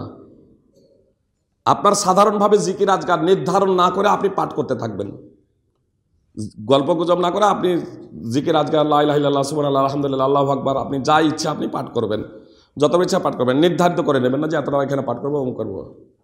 আনলিমিটেড যত ইচ্ছা আপনি পাঠ করবেন। ঘুরছেন আপনি সাধারণভাবে চলবেন। এগুলোকে স্পর্শ করা এটা সুন্নাহ নয়, কোনটাকে স্পর্শ করা সুন্নাহ নয়। বুঝতে পেরেছেন? শুধু এটাকে আল্লাহু আকবার বলে স্পর্শ না করতে, চুম্বন না দিতে পারলে স্পর্শ করে হাতে বা কোনো কিছু দিয়ে স্পর্শ, সেটাকে চুম্বন, সেটাও যদি সম্ভব না হয় শুধু আল্লাহু আকবার বলে ইশারা। ওগুলোকে আর ইশারাও নয়। এই কোণে যদি আসেন, এটাকে যদি ইস্তেলাম করতে পারেন, স্পর্শ করতে পারেন, শুধু স্পর্শ, চুম্বন নয়। এখানে আল্লাহু আকবারও বলবেন না, ওগুলাতে তো কোনো কিছুই ছিল না। আপনি জিকির আজকার যা করবেন করবেন, এই জায়গাতে এসে স্পর্শ করার সময় আল্লাহু আকবার বলবেন না, যেমন হাজরা আসওয়াদকে স্পর্শ করার সময় আল্লাহু আকবার বলেছিলেন। বুঝতে পেরেছেন? এখানে আল্লাহু আকবারও না। আর যদি স্পর্শ করা সম্ভব না হয়, চুম্বন নয়, স্পর্শ, শুধু স্পর্শ যদি করেন তাহলে আল্লাহু আকবার নয়, শুধু স্পর্শ। যদি শুধু স্পর্শ সম্ভব না হয় তাহলে ইশারাও নয়। রুকনে ইয়ামানিতে এসে ইশারাও নয়। তাহলে চুম্বন বা স্পর্শ এবং ইশারা কোথায় ছিল? হাজরা আসওয়াদে। আল্লাহু আকবার ছিল হাজরা আসওয়াদে, আর শুধু স্পর্শ ছিল রুকনে ইয়ামানিতে। রুকনে ইয়ামানিতে কিন্তু যদি স্পর্শ করা সম্ভব না হয় তাহলে আর কোনো কিছু নাই। স্পর্শ হলেও আল্লাহু আকবার নয়। অবশ্য রুকনে ইয়ামানি থেকে হাজরে আসওয়াদ পর্যন্ত যতবার সম্ভব প্রত্যেক চক্করেই পড়বেন রব্বানা আতিনা ফিদ দুনিয়া হাসানাতাও ওয়া ফিল আখিরাতি হাসানাতাও ওয়া কিনা আযাবান নার। যতবার হয় এইটুকুতে পড়তেই থাকবেন একাধিকবার, যতক্ষণ এই হাজরে আসওয়াদ এই অবধি পৌঁছাচ্ছেন। বুঝতে পেরেছেন?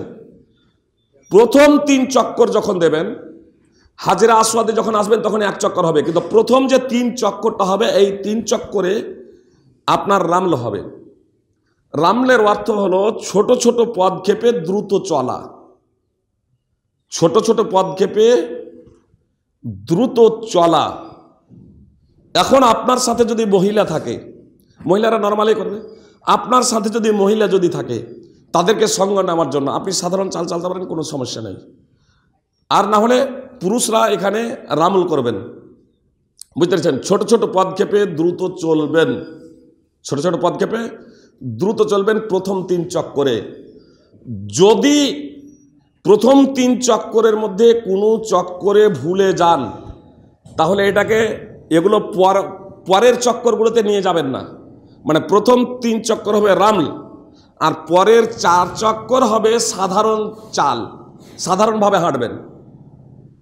প্রথমে কোনো চক্করে যদি রামল ভুলে গেছেন তাহলে আপনি এটা মনে করবেন না যে তাহলে শেষে তো 4 চক্কর হয়তো ওইদিকে একটা মেরে দিই, মানে এদিকে তো আপনার একটাতে ভুল হয়েছে, আবার দ্বিতীয়তে আবার ইচ্ছাকৃত ভুল করছেন, এজন্য ওটা করবেন না। বুঝতে পেরেছেন?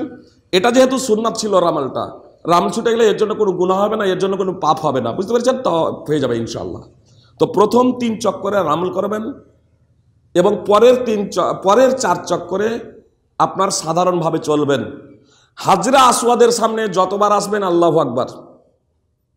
বুঝতে পেরেছেন? তাহলে আল্লাহু আকবার বলে স্টার্ট করেছিলাম, 7 চক্কর যখন হয়ে যাবে এই জায়গাতে অনেকেই মিস্টেক করে দেয়, আবার আল্লাহু আকবার বলে দেয়। এখানে যেহেতু আপনার 7 চক্কর শেষ আর তওয়াফ শেষ, 7 চক্করের সাথে সাথে আপনার তওয়াফ শেষ, এবার এই 7ম বারের পরে কিন্তু আপনি আল্লাহু আকবার বলবেন না। 7ম বার যখন শেষ হয়ে যাচ্ছে, তখন এবার আপনি মাকামে ইব্রাহিমের দিকে, সামনেই মাকামে ইব্রাহিমের দিকে এবার আপনি এগিয়ে যাবেন। ওয়াত্তাখিযু মিন মাকামে ইব্রাহিম মুসাল্লা, এটা বলতে বলতে বিভিন্ন বইয়ে লেখা আছে, আপনারা দেখবেন ওয়াত্তাখিযু মিন মাকামে ইব্রাহিম মুসাল্লা বলতে বলতে ওই দিকে এগিয়ে যাবেন। তারপরে আপনার যদি সম্ভব হয়, অবশ্য সম্ভব না সাধারণভাবে, যেন আরও এটা বলছি না, আপনার মুলতাজাম হাজরে আসওয়াদ এবং মসজিদ হারামের দরজার মাঝে আপনার ওইটুকুতে বুক জড়িয়ে ধরে এরকম আল্লাহ তাআলার কাছে একাগ্র চিত্তে কাকতে মিলিত করে প্রার্থনা করা সবারই পক্ষে সম্ভব না, করলে করবেন, না হলে কোনো সমস্যাই নেই। বুঝতে পেরেছেন? হাজরে আসওয়াদের দিকে চলে এলেন এই 7 চক্করের পরে, ওয়াত্তাখিযু মিন মাকামে ইব্রাহিম। আর এটা ওই তওয়াফের সাথে এর সাথে সংশ্লিষ্ট না, এটা যে কোনো মুহূর্তে যে কোনো সময় আপনি করতে পারেন, ওই জড়িয়ে ধরে আল্লাহ তাআলার কাছে প্রার্থনা করে না। ওয়াত্তাখিযু মিন মাকামে ইব্রাহিম মুসাল্লা বলে আপনি হাজরা মাকামে ইব্রাহিমের দিকে এগিয়ে গেলেন। ওর পিছন দিকে যদি জায়গা খালি থাকে, তাহলে ওর পিছন দিকে একবারে নিকটে না, ওখানে নামাজ পড়া যাবে না, সবসময় চক্কর দিচ্ছে। আপনার মাতাপের যেটা মূল জায়গা, ওই জায়গা ছেড়ে দিয়ে পিছন দিকে ঘেরাও থাকে কিছুটা, ওই জায়গায় যদি জায়গা খালি থাকে ওখানে 2 রাকাত নামাজ পড়ে নিন। যদি জায়গা ওখানে না পান, তাহলে মসজিদে হারামের যে কোনো জায়গাতে আপনি 2 রাকাত নামাজ পড়বেন। সূরা ফাতিহার পরে সূরা কাফিরুন প্রথম রাকাতে, দ্বিতীয় রাকাতে সূরা ফাতিহার পরে সূরা ইখলাস, এটা হচ্ছে সুন্নাহ। সূরা ফাতিহার পরে অন্য সূরাও আপনারা পড়তে পারেন। এবার তারপরে 2 রাকাত নামাজ পড়ে নেওয়ার পরে জমজমের পানি পান করেন। পানি পান করবেন, কিছুটা পানি মাথায় গড়িয়ে দিবেন, এতটা গড়াবেন না যে আবার পানি পড়ে গিয়ে স্লিপ করবে, হালকা মাথায় নিয়ে সেটা মাথায় হাতটা একটু বুলিয়ে দিলেন, পানি পান করলেন, আপনি জিভরে পানি পান করলেন, কোনো সমস্যা নেই, হালকা একটু পানি মাথায় গড়িয়ে দিলেন, দিয়ে রাসূল সাল্লাল্লাহু আলাইহি ওয়াসাল্লাম আবার কিন্তু হাজরে আসওয়াদের কাছে গিয়েছিলেন। ইমাম ইবনে উসাইমিন রাহিমাহুল্লাহ বলছেন যে যদি হাজরে আসওয়াদকে চুম্বন করা যদি সম্ভব যদি হয়, তাহলে ওই দিকে যাবে, না হলে ওখানে যাওয়ার কোনো প্রয়োজন নেই। চুম্বন দেওয়া সাধারণত অসম্ভব, তাহলে আর ওখানে যাওয়ার প্রয়োজন নেই।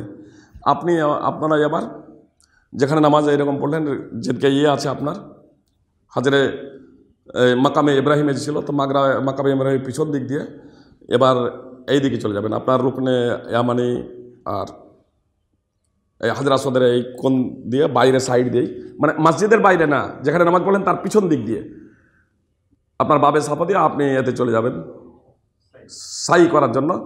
সাফাতে প্রথমে সাফার যখন নিকটবর্তী হবেন তখন পড়বেন ইন্না সাফা ওয়াল মারওয়াতা মিন শাআইরিল্লাহ আবদাউ বিমা বাদা আল্লাহু বিহি।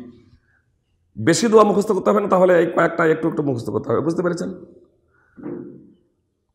এটা পড়বেন ইন্না সাফা ওয়াল মারওয়াতা মিন শাআইরিল্লাহ আবদাউ বিমা বাদা আল্লাহু বিহি, তার উপরে উঠবেন। তো উঠবেন মানে আজকাল এটা ভাববেন না যে হয়তো পাহাড় এখন আছে, এখন আর পাহাড় নেই, সব কেটে করে দিয়েছে, হালকা একটু উঁচু আছে। এবার ওই হালকা একটু উঁচুতে এরকম উঠে ডান দিকে ঘুরেই দেখবেন এখানে, বুঝতে পেরেছেন? এদিকে আপনার ছিল মাকামে ইব্রাহিমি, এখানে যখন হাজরে আসওয়াদ ধরলাম তাহলে মাকামে ইব্রাহিম ছিল, এইদিকে এসে আপনার এই দিক দিয়ে আপনার চলে যাচ্ছেন। তারপরে যখন এখানে সাফাতে যখন উঠছি, তো সাফা থেকে এই দিকে যখন তাকাবো কাবার দিকে, তখন রুকনে ইয়ামানি কোন দেখা যাবে? এই হাজরে আসওয়াদের কোনটাই আপনার দেখা যাবে? হাজরে আসওয়াদের কোনটা দেখা যাবে এখান থেকে? বুঝতে পেরেছেন? হাজরে আসওয়াদের কোনটাই আপনার থেকে এই সাফাতে একটু চাপবেন, এবার যখন চাপলেন ওপরে তখন এবার পড়েন আলহামদুলিল্লাহ, আল্লাহু আকবার, লা ইলাহা ইল্লাল্লাহু ওয়াহদাহু লা শারীকা লাহু, লাহুল মুলকু ওয়া লাহুল হামদু ওয়া লা শারীকা কাদির, লা ইলাহা ইল্লাল্লাহু ওয়াহদা আনজাযা ওয়া'দা ওয়া নাসারা আবদা ওয়া হাযামাল আহজাবা ওয়াহদা। তারপরে হাত তুলে দোয়া করেন, আপনি যতক্ষণ ইচ্ছা দোয়া করেন হাত তুলে। এবার তারপরে সাফা থেকে নেমে মারওয়া যান। মারওয়াতে গিয়ে এই যে ইন্না সাফা ওয়াল মারওয়াতা মিন শাআইরিল্লাহ, অবশ্যই একটা কথা এখানে আমার ছুটে গেছে, এই যে এটা ইজতেমা দেখছেন, অনেকেই কিন্তু তাওয়াফ করার এই যে ইজতেমা করেছিল, তাওয়াফ শেষ হয়ে যাওয়ার পরে 7 চক্কর হয়ে যাওয়ার পরে কিন্তু এইভাবেই নামাজ পড়তে শুরু করে দেয়। এটা কিন্তু বৈধ না, নামাজের জন্য কাঁধটা ঢাকতে হবে। 7 চক্কর যখন আপনার হয়ে গেল তখন এবার চাদর আগের মতো পড়ে নেবেন, বুঝতে পেরেছেন? 7 চক্কর হয়ে যাওয়ার পরে চাদরটা আগের মতো পড়ে নেবেন, মাকাবে ইব্রাহিমের দিকে অত্যাখিযু মিন মাকাবে ইব্রাহিম মুসাল্লাহ পড়তে পড়তে যাবেন। তারপরে 2 রাকাত যে নামাজ পড়বেন ঘাট ঢাকা থাকবে। এটাও এখানে বলে দিই যে ইজতেমা যে করেছিলাম, বগলের তাল দিয়ে চাদরটা নিয়েছিলাম, এটা শুধু এই তওয়াফেই হবে, এবং রামল প্রথম 3 চক্করে যেটা হয়েছে এটা এই তওয়াফেই। এরপরে কোনো চক্করে আর রামালও হবে না, আর কোনো চক্করে তাওয়াফ হবে, এই ইজতেমা হবে না, বুঝতে পেরেছেন?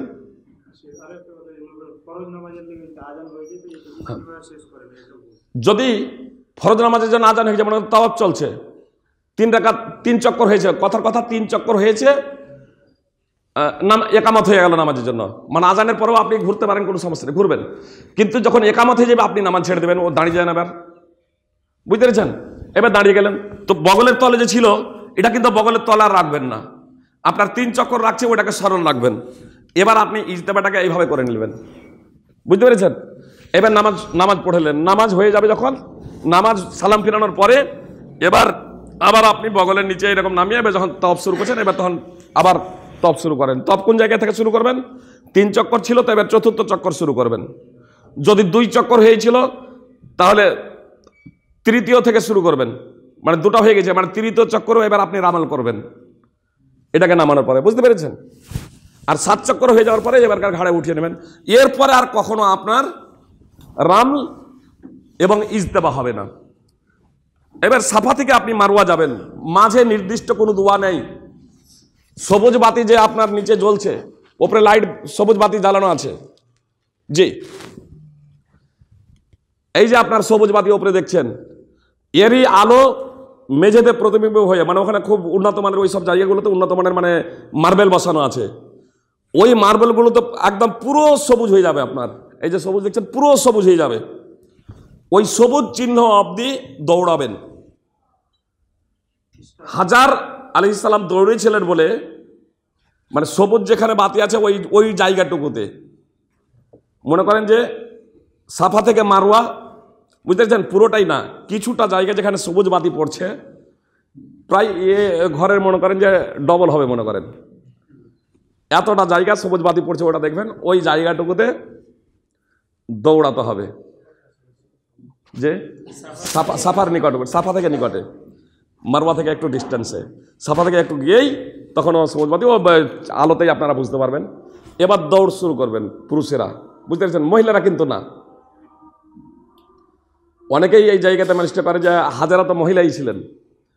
ইমাম ইবনে ওসাইমিন রাহিমাহুল্লাহ বলছেন, এবং আমি নিজেও প্রথমে মানে সার্বিকভাবেই ট্রেনিং দিয়েছিলাম, ইমাম ইবনে ওসাইমিন রাহিমাহুল্লাহ বলছেন যে এই বিষয় নিয়ে যখন আমি গবেষণা করলাম, তখন আমার কাছে এটা প্রতিভাত হলো যে না, এটা একমাত্র পুরুষদের জন্য, সালাফ থেকেও এটাই এর রয়েছে, তো এজন্য ওই দৌড়টুকু পুরুষরাই করবে। এবার যদি দেখা যায় আপনার সাথে ফ্যামিলি আছে, এবার সঙ্গে সাথ ছুটে গেলে তার সমস্যা হতে পারে মহিলা মানুষ, তো এজন্য তার সাথ দিতে গিয়ে আপনি যদি ওখানে যদি দৌড়ানো যদি ছেড়ে দেন তাহলে কোনো সমস্যা নেই, বুঝতে পেরেছেন?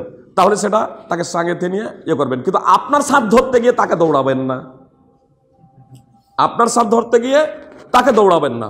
ওই এবার যখন মারওয়া যখন গেলেন, মারওয়াতে সাফাতে যা করেছিলেন মারওয়াতে তাই করবেন, সাফাতে যা করেছিলেন মারওয়াতে তাই করবেন।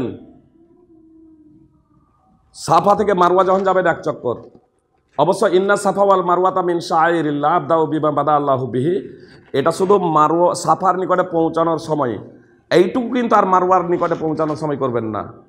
মানে সাফার উপরে চেপে যা বলেছিলেন মারওয়ার উপরে চেপেও তাই বলবেন, আর সাফার নিকটে দ্বিতীয়বার পৌঁছেও আর কিন্তু আর বলবেন না, ইন্না সাফা ওয়াল মারওয়াতা মিন শাআইরিল্লাহ আবদাউ বিমা বাদাল্লাহু বি।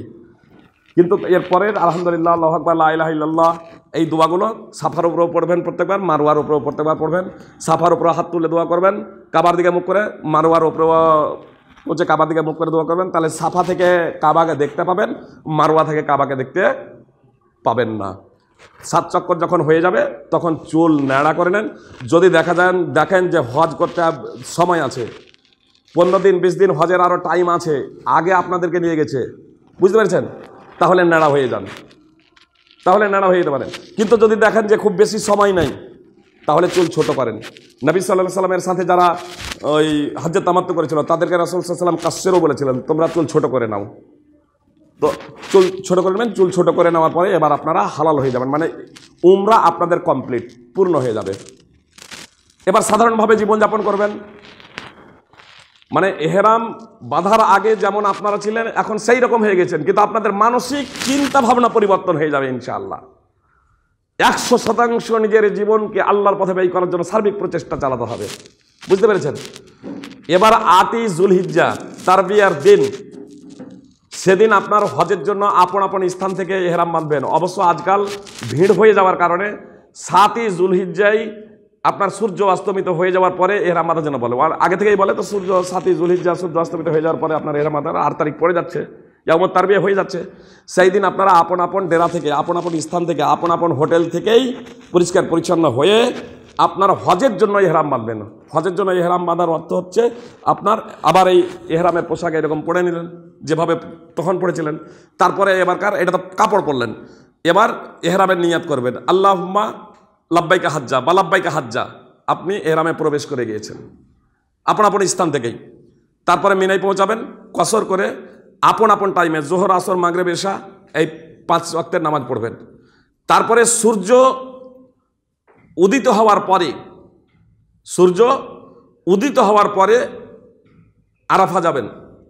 কিন্তু আজকাল মুআল্লিমেরা সূর্য উদিত হওয়ার আগেই নিয়ে চলে যায়। অবশ্য সূর্য উদিত হওয়ার আগেও যেতে পারেন, কোনো অসুবিধা নেই। সুন্নাহ হলো সূর্য উদিত হওয়ার পরে যাওয়া। কিন্তু একটা বিষয় স্মরণে রাখবেন, আরাফায় পৌঁছানোর পরে আজান যেতে হলো, খুব সংক্ষেপে মূল পয়েন্ট আমি বলছি আপনাদের। আরাফায় পৌঁছানোর পরে জোহর এবং আসরকে জামা বাইনা সালাতাইন করে পড়বেন। জোহরের 2 রাকাত পড়বেন এবং আসরের 2 রাকাত, একামত দিয়ে জোহরের 2 রাকাত, তারপরে একামত দিয়ে আসরের 2 রাকাত। আপন আপন যা তাবুতে এরকম রয়েছেন সব জামাত করে এরকম নামাজ পড়ে নিলেন, বুঝতে পেরেছেন। তারপরে বৈকালের টাইমে কেবলামুখী হয়ে 2 হাত তুলে যত ইচ্ছা আপনি প্রার্থনা করুন। দোয়া করার জন্য সর্বপ্রথমত নিজের আল্লাহ তাআলার প্রশংসা করবেন, মুহাম্মদ সাল্লাল্লাহু আলাইহি ওয়াসাল্লামের প্রতি দরুদ করবেন, মানে দোয়া কবুলের এটা হচ্ছে পদ্ধতি, দোয়া করার আদব, এর মাধ্যম দিয়ে দোয়া কবুল হয়। নিজের জন্য প্রথমে আল্লাহর প্রশংসা, তারপরে দরুদ, তারপরে নিজের জন্য দোয়া করুন, বাপ সন্তান সন্ততি, বাপ মা, আত্মীয় স্বজন, পাড়া প্রতিবেশী, সমগ্র মুসলমান জাতির জন্য আপনি দোয়া করুন, দিন এবং দুনিয়ার জন্য আপনি দোয়া করুন। যত ইচ্ছা আপনি সেই জায়গাতে দোয়া করতে থাকবেন। মুআল্লিম যারা আছে, এই মুআল্লিমেরা সূর্য ডুবে না, আপনার আসর থেকেই ওরা বলে যে চলো চলো চলো চলো করতে করতে প্রায় আরাফার ময়দানকে খালি করে দেয়। সৌদি ফতোয়া কমিটির মুফতিগণ বলছেন আরাফায় অবস্থান করাটা হচ্ছে রুকন, মানে 4টা রুকন। বিস্তারিত আছে যেহেতু আজান হলো, খুব সংক্ষেপে চাচ্ছি এবার।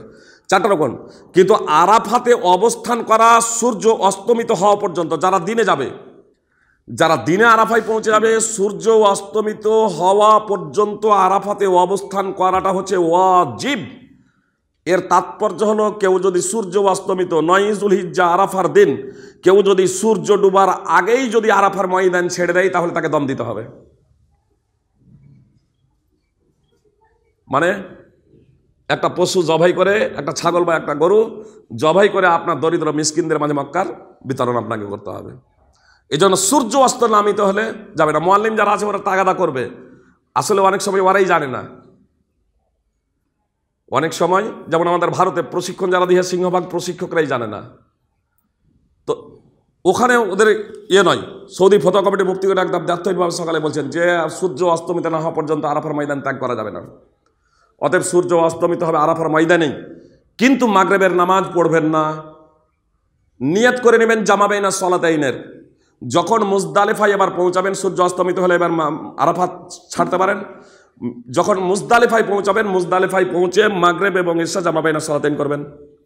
মাগরিবে একামত দিয়ে মাগরিবের 3 রাকাত, তারপরে একামত দিয়ে 2 রাকাত। রাসূলুল্লাহ সাল্লাল্লাহু আলাইহি সাল্লাম এর মাঝেও কোনো সুন্নাত পড়েননি, পরেও কোনো নামাজ পড়েননি, একদম সুবে সাদিক পর্যন্ত ঘুমিয়েছেন। এজন্য এখানে রাত জেগে গল্প করে এটা সময় নষ্ট করবেন না, তার কারণ 10 তারিখে অনেক কাজ আছে। এজন্য আপনার জামা বাইনা সালাতিন করে মুজদালিফায় পৌঁছে জামা বাইনা সালাতিন করে আপনার বিশ্রাম, ফুললি বিশ্রাম নিয়ে নেবেন, একদম সুবে সাদিক পর্যন্ত ঘুমাবেন। সুবে সাদিক হয়ে গেলে আপনার ফজরের নামাজ পড়বেন। ফজরের নামাজ পড়ে মসজিদে হারামে যদি সম্ভব হয় সেই জায়গাতে পৌঁছালেন, না হলে যখন সূর্য উঠতে যাবে তার একটু আগে আপনার মিনার উদ্দেশ্যে রওনা দিয়ে দেবেন। আর যারা অসুস্থ আছে, দুর্বল আছে, অসুস্থ দুর্বল, এরা অবশ্য চন্দ্র অস্তমিত হওয়ার পরেই ওরা মুজদালিফা ছাড়তে পারে, মানে মক্কার দিকে রওনা হতে পারে। কিন্তু জামরাই আকাবাতে কুরবানির দিন তথা 10ই জুলহিজ্জা জামরাই আকাবাতে শুধু কাকড় মারতে হবে 7টি, আর সেটা সূর্য উদিত হওয়ার কিছুক্ষণ পরে প্রায় 20-25 মিনিট পর থেকে আপনার টাইম শুরু। সেই জায়গাতে আপনারা পাথর মারবেন, ছোট ছোট কঙ্করগুলো নেবেন, একদম বড় পাথর না। একসাথেই সব পাথর নেবেন এর প্রয়োজন নেই, আপনি 7টি পাথর নেবেন। রাস্তাতেই অনেক পাথর পড়ে আছে, বুঝতে পেরেছেন? এই জন্য অনেকে বলে পাথর এরকম কুড়িয়ে রেখে দাও, পকেটে ভরো, ব্যাগে ভরো, সব কিছু করা থাকে না। প্রচুর ছোট ছোট কঙ্কর পড়া হয় পুরো রাস্তায়, প্রায় 7টি কাকড় নেবেন।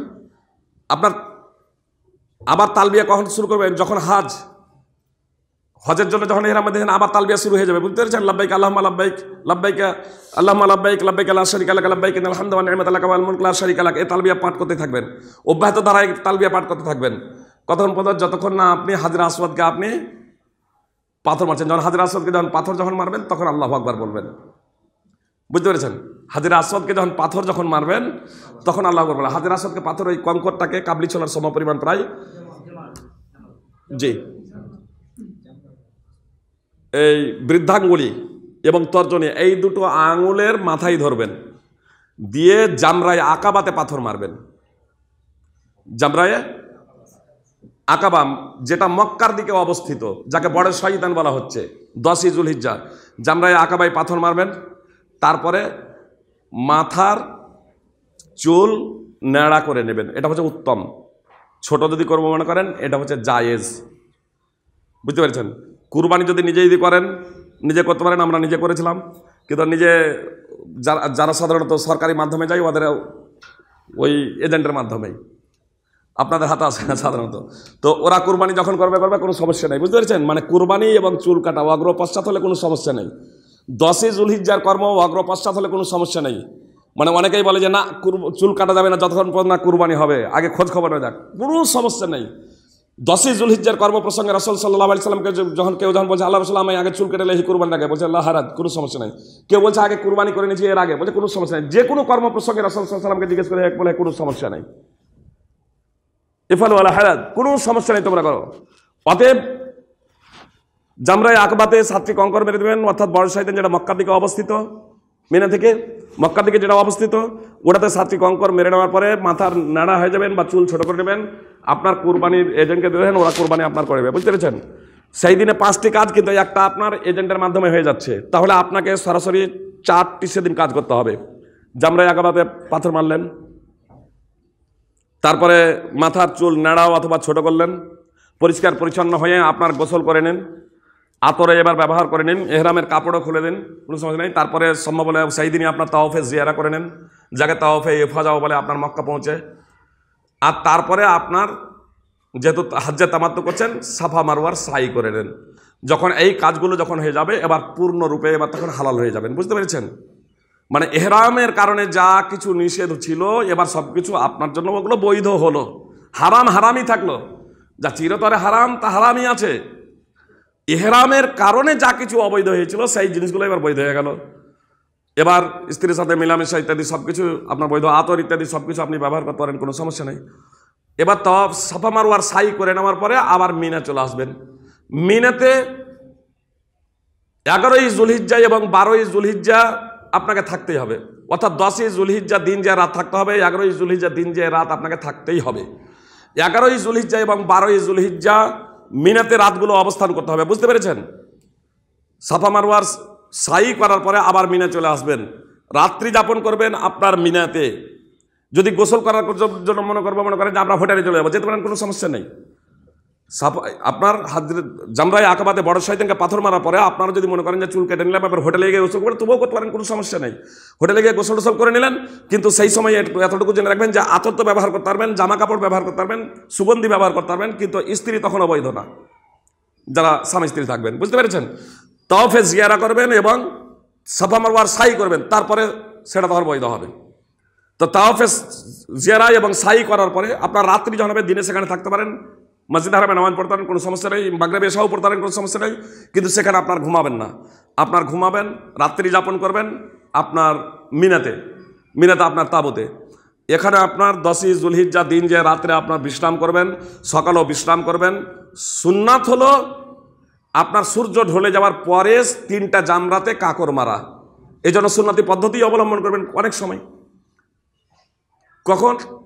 সূর্য ঢলে যাওয়ার পর, জোহরের পর থেকে নিয়ে আপনি মাগরিবে সূর্য অস্তমিত যাওয়ার আগে পর্যন্ত আপনার 11ই জুলহিজ্জা। এবার ছোট জামরা থেকে শুরু করবেন, জামরাই দুনিয়া, যা জামরাই উস্তা, যা জামরাই আকাবা।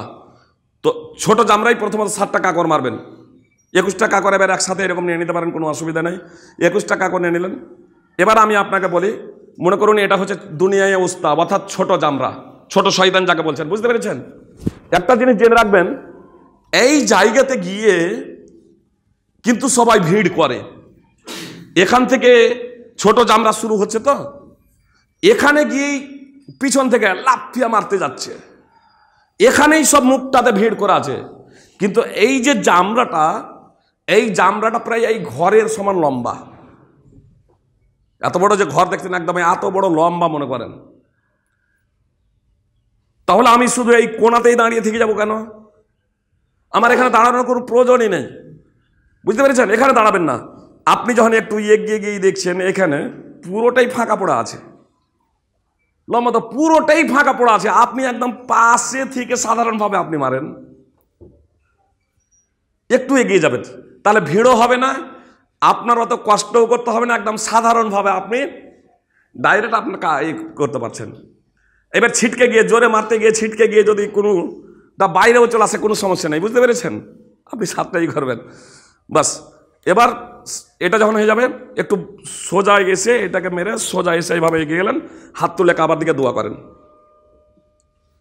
তারপরে মধ্যমটাকে মারবেন, মধ্যমটাকেও এইভাবে এমনি করে এগিয়ে যাবেন, আগে প্রথম দিকে মারবেন না, একটু এগিয়ে গিয়ে মারবেন, বুঝতে পেরেছেন, ফাঁকা পাবেন। মধ্যমটাতে মেরে এবার বাম দিকে একটু হটে যান, বাম দিকে হটে আবার কাবার দিকে হাত তুলে দোয়া করেন।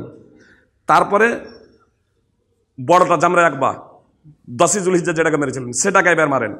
ওটাকে মারার পরে কিন্তু হাত তুলে দোয়া করবেন না। আর মারার সময় প্রত্যেকবারই আল্লাহু আকবার বলবেন, মারার সময় প্রত্যেকবারই আল্লাহু আকবার বলবেন। 11ই জুলহিজ্জার কাজ শেষ। আপনি যদি মসজিদে হারাম যাব মনে করেন, যেতে পারেন, কোনো সমস্যা নেই, না গেলেও কোনো সমস্যা নেই। আপনি যদি যাব মনে করেন, বুঝতে পেরেছেন, তো নামাজ পড়তেই যাওয়া হবে, আপনার ওই তওয়াফ করার জন্য এখন আর সুযোগ পাওয়া যায় না, বুঝতে পেরেছেন। এই জন্য নামাজ পড়তে যাবো মনে করলেন, যাতে মনে করেন। আর যদি মনে করেন যে না আমি যাবো না, এখানেই থাকবো, এখানে থাকবেন, কিন্তু রাত্রি যাপন করতে হবে মিনাতেই। এবার 11ই জুলহিজ্জা দিন গিয়েও রাত্রে অবস্থান করবেন মিনাতে।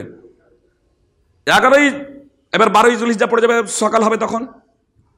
এবার যখন সকাল যখন হলো, আপনি সেখানে থাকলেন, সূর্য ঢলে যাওয়ার পরে 11ই জুলহিজ্জা যেমন 3টা জামরাকে 3 সাথে 21টি কঙ্কর মেরেছিলেন, 12ই জুলহিজ্জাও 3টি জামরাকে 3 সাথে 21টি কঙ্কর মারবেন। 10ই জুলহিজ্জা শুধু 7টি মেরেছিলেন, 11ই জুলহিজ্জা 21টি, 7টি করে 3টিকে, 12ই জুলহিজ্জাও 7টি করে 3টিকে 21টি।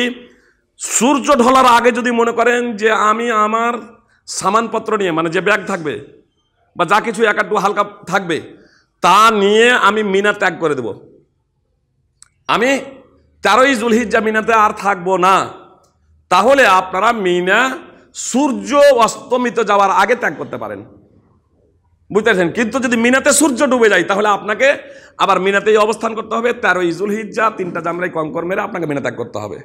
আর কেউ যদি মনে করেন যে আমি মিনা ত্যাগ করে নেব 2 দিন কঙ্কর মারার পরে, তাহলে এটা অপশন রয়েছে, সুযোগ রয়েছে, যেতে পারেন। কিন্তু সুন্নাত হলো 3 দিনই আইয়ামে তাশরিকের 11, 12, 13ই জুলহিজ্জা এই 3 দিন মিনাতে অবস্থান করে আপনার 3 সাথে 21 করে 63টি কঙ্কর মেরে আপনাকে মিনা ত্যাগ করতে হবে। আপনার সেজিলে যা 7টি। তো এইভাবে আপনার হজ প্রায় এখানে 3টি জামরাকে কঙ্কর মেরে 2 দিনও যেতে পারেন, আবার 3 দিনও থাকতে পারেন। 3 দিনে থাকাটা হচ্ছে সুন্নাত। এবারকার মিনা পৌঁছাবেন, এই ড্রাফ নিজের পৌঁছাবেন মসজিদে হারাম। সেখানে এবার মসজিদে হারামে যত বেশি পারেন সময় কাটান, জিকির আজকার করেন ইত্যাদি। শেষ হচ্ছে বিদায়ী তওয়াফ ওয়াজিব। শেষ বিদায়ী তওয়াফ যখন মক্কা ত্যাগ করবেন তার পূর্ব মুহূর্তে আপনাকে বিদায়ী তওয়াফ করতে হবে, মানে এটা আপনার শেষ। বুঝতে পেরেছেন? অনেকেই বিদায়ী তওয়াফ করে উল্টোভাবে হাঁটে, ও কোনো প্রয়োজন নেই, আর বরং ওটা বেদাত যদি নেকের উদ্দেশ্য করে। আপনার শেষ হওয়া চাই বিদায়ী তওয়াফটা। বুঝতে পেরেছেন? আপনি যখন দেখবেন যে আমি বৈকালে চলে যাব, বুঝতে পেরেছেন? বা আপনাকে ওয়ার্নিং দিয়ে দিল যে জোহরের নামাজের পরেই চলে যাব, তাহলে জোহরের নামাজ আপনি মসজিদ হারামে পড়তে যেতে পারছেন না, আপনাকে নিকটেই পড়তে হবে। বুঝতে পেরেছেন? বা যদি বলে যে মসজিদ হারামে যেতে পারছেন না, যদি জোহরের পর যদি বলে 10টায়, তাহলে আপনি পারছেন না, তাহলে আপনি ফজরের টাইমে আপনি তওয়াফে জিয়ারা করলেন। যদি বলে আসরের পরে যাবো, তাহলে আপনি জোহরের নামাজ পড়তে তওয়াফে বিদা, তওয়াফে জিয়ারা নয়, তওয়াফে বিদা, তাহলে তওয়াফে বিদা করলেন। এক কথায় মক্কা যখন ত্যাগ করবেন তার আগে তওয়াফে বিদাটা হচ্ছে ওয়াজিব প্রত্যেক পুরুষের জন্য। আর মহিলাদের জন্য, সেই সব মহিলাদের জন্য যারা ওই সময় ঋতুবতী হবে না। মহিলারা যদি তওয়াফে জিয়ারা করে নাই, যেমন ওই ঈদের দিনই তওয়াফে হয়তো জিয়ারা করে নিল, সাফা মারওয়ার সাই করে নিল, তওয়াফে জিয়ারা যদি করে নিচ্ছে, তওয়াফে জিয়ারা যদি করে নাই, তাহলে তারপরে ওই বিদায়ের প্রাককালে তওয়াফে বিদার আগে যদি তারা ঋতুবতী হয়ে যায়, তাহলে তাদের জন্য এটাও অপরিহার্য নয়। এখানে তাদের জন্য অপশন রয়েছে, আল্লাহ রাসূল সাল্লাল্লাহু আলাইহি ওয়াসাল্লাম তাদের ছাড় দিয়েছেন ওই সমস্ত মহিলাদের জন্য যারা ঋতুবতী হয়ে যাবে, ওদের জন্য বিদায়ী তওয়াফ আবশ্যিক নয়। এখানে আপনার হজ কমপ্লিট। উমরা এবং হজের জন্য খুব বেশি বিষয় নয়। উমরার জন্য 3টা রোকন, 2টা ওয়াজিব।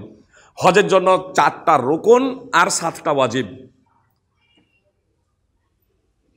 উমরার জন্য 3টা রোকন, এহরাম বাঁধা, তাওয়াফ করা, সাফা মারওয়ার সাই করা। 2টা ওয়াজিব, মিকাত থেকে এহরাম বাঁধা এবং মাথা ন্যাড়া করা অথবা চুল ছোট করা। আর হজের হলো 4টা রোকন, এহরাম বাঁধা,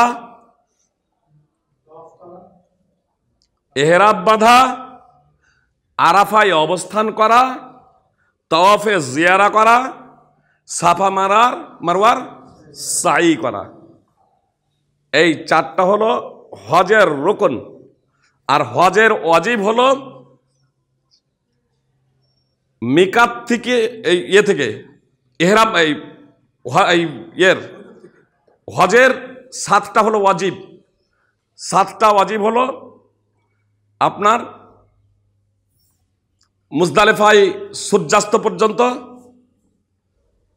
অবস্থান করা, যদি দিনে কেউ অবস্থান করে সূর্য ডুবা পর্যন্ত সেখানে থাকা, মুজদালিফায় রাত্রি যাপন,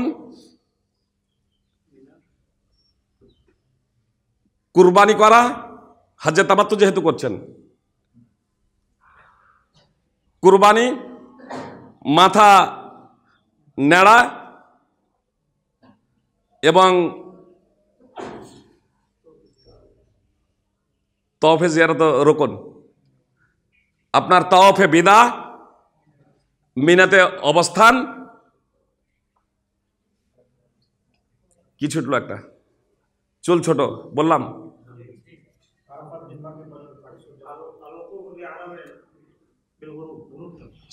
ওটাও বলতেছি। জামরাই আকাবাতে কাঙ্কর মারা, জামরাই আকাবাতে এই জামরাগুলোতে 3টা জামরাতে কাঙ্কর মারা, এটা ওয়াজিব। তো এই 7টা হলো ওয়াজিব। কি বললাম? আরাফায় সূর্য অস্তমিত যাওয়া পর্যন্ত অবস্থান করা, মুজদালিফায় রাত্রি যাপন করা, 3টা জামরাতে কাঁকর মারা, চুল ছোট করা বা নেড়া করা, আর তাওয়াফে বিদা মিনায় রাত্রি যাপন করা, মিনাতে রাত্রি যাপন করা। আর তাওয়াফে এর জন্য যারা হজ্জে তামাত্তু করছে এদের জন্য কুরবানি। মা এবং বোনদের ক্ষেত্রে শুধু একটা কথা এখানে বল দিই, উমরার ক্ষেত্রেও হজের ক্ষেত্রেও তারা শুধু আঙুলের অগ্রভাগ পর্যন্ত এইটুকু তারা, বুঝতে পেরেছেন, হালকা আঙুলের অগ্রভাগ পর্যন্ত তারা মাথার চুলের ডগা, মাথার চুলের ডগাগুলো আঙুলের পোরের সমান তারা কাটবে। মেয়েরা নিজে নিজে কাটতে হবে, পুরুষকে দিয়ে কাটানোর প্রয়োজন নেই। অবশ্য যদি স্বামী যদি হয়, মাহরাম যদি হয়, নিজের স্বামী বা বাপ বা ভাই, সেখানে কোনো সমস্যা নেই, তারা নিজেরা তারা কেটে দিতে পারে। আর না হলে আমার মা বোনেরা তারা আপোষে এক অপরে কেটে পারে, নিজেরাও মাথার চুল এরকম ধরে তারা নিজেরাই কেটে নিতে পারে, তারা রুমে গিয়ে কেটে নেবে, কোনো সমস্যা নেই। হজ পুরো কমপ্লিট। যদি আপনাদের জিজ্ঞেস করা থাকে তাহলে জিজ্ঞেস করতে পারেন।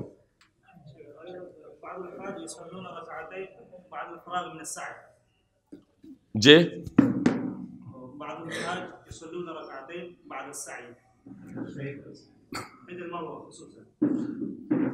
আপনার সাফা মারওয়ার সাইর পরে, যেমন তওয়াফের পরে 2 রাকাত নামাজ পড়ছিলেন, সাফা মারওয়ার সাইর পরে নামাজ পড়তে হবে এমন কোনো কথা নেই।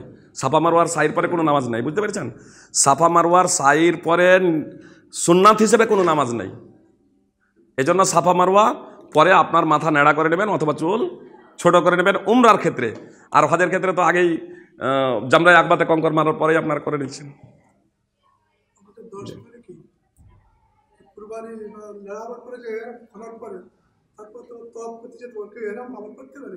যে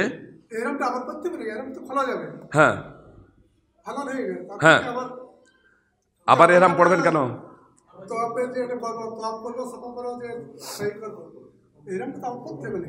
না না না, এহরাম না, এমনি আপনি যখন চুল যখন হজের ক্ষেত্রে যখন আপনি ইয়ে করে নিলেন, জামরা একবাতে কঙ্কর মেরে নিলেন এবং চুল নেড়া বা ছোটো করে নিলেন, তারপর আপনি গোসল সেরে নেবেন। এবার সুগন্ধি ব্যবহার করে নিলেন, আপনি লেবাস পোশাক এরকম পরে নিলেন। লেবাস পোশাক পরে নেওয়ার পরে তাওয়াফে জিয়ারা করবেন, মসজিদ হারাফে তওয়াফ করবেন, ওটাকে তাওয়াফে জিয়ারাও বলে, তাওয়াফে ইফাজাও বলে। তারপরে সাফা মারওয়ার সাই তখন করবেন। জি জি।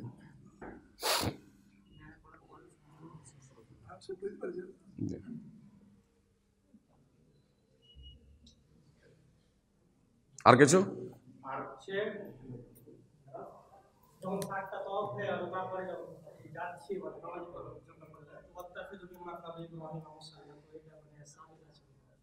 জি সাবেত প্রমাণিত। যে জি জি জি অত্যাখিযু বিল মাকাম ইব্রাহিম মুসাল্লাহ, জি সহিহ মুসলিম হাদিস। আমি এখান থেকে শুরু করলাম, মানে হাজির আসওয়াদ থেকে শুরু করতে পাইনি, তো এখান থেকে শুরু করলাম যখন, মানে ওখানে যে একটা হবে না, এখানে ওটা শুরুই হয়নি, ওখানে শুরুই করতে হবে না। এটা হাজরে আসওয়াদ আমি কোন ধরেছিলাম, এটা হাজরে আসওয়াদ।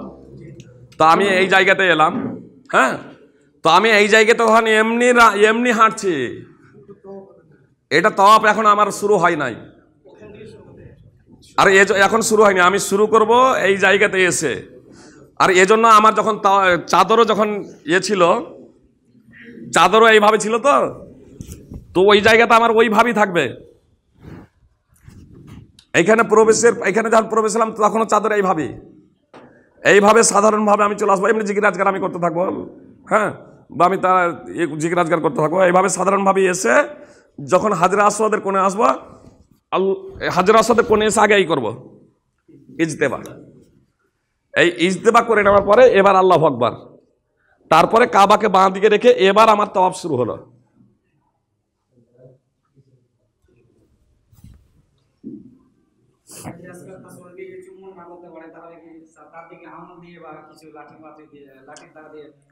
আঙুল দিয়ে ইশারা তো ডাইরেক্ট হাত দিয়েও করা যায়, আঙুল দিয়েও করা যায়, ইশারা তো হাত দিয়েও করা যাবে, কিন্তু হাতকে চুম্বন দেওয়া যাবে না। তবে আমি চাদর দিয়ে বা আমার হাতে যদি ছোট ছোট থাকে কোনো কিছু থাকলে সেটা দিয়ে আমি এরকম ইয়ে করলাম, যে তারপরে সেটাকে সেটা চুমা যাবে। এটা আমি বিধান বললাম, এটা আমি শরীয়ত বললাম। তাহলে আপনি ফের চাদর এরকম ফেলতে যাবেন না বা লাঠি নিয়ে ওখানে যাবেন না, বুঝতে পেরেছেন? তখন যেহেতু ফাঁকা ছিল, লোকজনের সংখ্যা কম ছিল, এজন্য সেটা তখন সম্ভব যে একটু ফাঁকা পয়সা দূর থেকে হয়তো একটু লাঠিটা দিয়ে দিল, দিয়ে সেটা দিয়ে এরকম করে নিল। আর এখন যে আপনি লাঠি দিতে যাবেন, তো এটা সম্ভবই না, কারো হয়তো চোখে লাগবে কিন্তু পাথরে লাগবে না। আপনি যে চাদর ফেলবেন কারো চোখে লাগতে পারে কারো, কিন্তু ওই হাজরা আসাদের ওখানে গিয়ে পৌঁছাবে না। এজন্য ওই চাদর লাঠি মানে যেটা বর্ণনা করতে গিয়ে শরীয়তের মশলাটা আমি বললাম, কিন্তু সেটা আপনি প্র্যাকটিক্যাল এখন পাবেন না। ওই যেটা ডাইরেক্ট কেউ যদি স্পর্শ চুম্বন দিতে পারেন তাহলে বেশ ভালো, না হলে শুধু আল্লাহু আকবার। আর এটা সাধারণত এই যে রুকনে ইয়ামানিকেই তো মুশকিল হয়ে যায়। এগুলোকে তো স্পর্শ করতে হবে না, এগুলো কোনো জায়গায় স্পর্শ করতে হবে না, তারপরেও ওগুলোকে নিয়েও অনেক এত মানুষের পাশ দিয়ে যাওয়াই মুশকিল। কেউ যদি মনে করে আমি নর্মাল যাবো, ধাক্কা ধাক্কি না করে সম্ভবই না যে ওর পাশ দিয়ে যাবে, এইরকম অবস্থা। 24 ঘন্টা দিনে রাত্রে যে কোনো মুহূর্তে যাবে, কোনো সময় খালি না।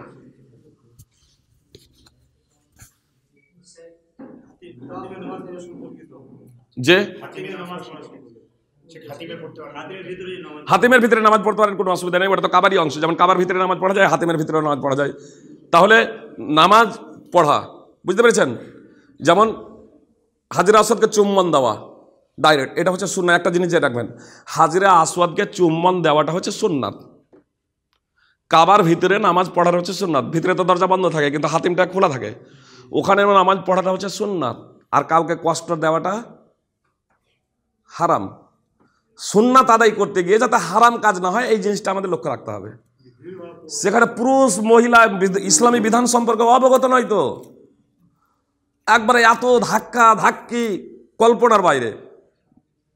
অসুস্থ মানুষ থাকলে মানে আমাদের ইন্ডিয়াগুলো সহজে পারবে না, সবাই ইন্দোনেশিয়া, মালয়েশিয়া, বেশিরভাগ সব ওরাই এত ধাক্কা ধাক্কি আর এরকম থাসাথাসি হয়, সম্ভবই না।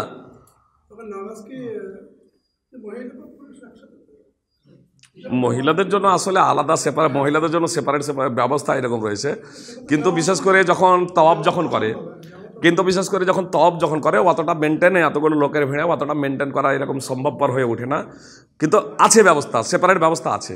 মসজিদে নববীতে আছেই, ওখানে তো মাশাআল্লাহ কোনো সমস্যা হয় না। কিন্তু মসজিদে হারামে এসে বিশেষ করে তওয়াব এটা ওটা করতে গিয়ে ওই ডিসিপ্লিনটা মেনটেন করা সম্ভবপর হয়ে ওঠে না। তাহলে ব্যবস্থা আছে অনেকটাই মেয়েদের জন্য একদম সেপারেট ব্যবস্থা আছে। বিশেষ করে যারা নামাজ পড়ার জন্য যায় তখন মেয়েদের জন্যই ওখানে দাঁড়ায়, মানে পুরুষরা ওখানে ঢুকতে দেওয়া হয় না, জায়গা আছে। জি জি,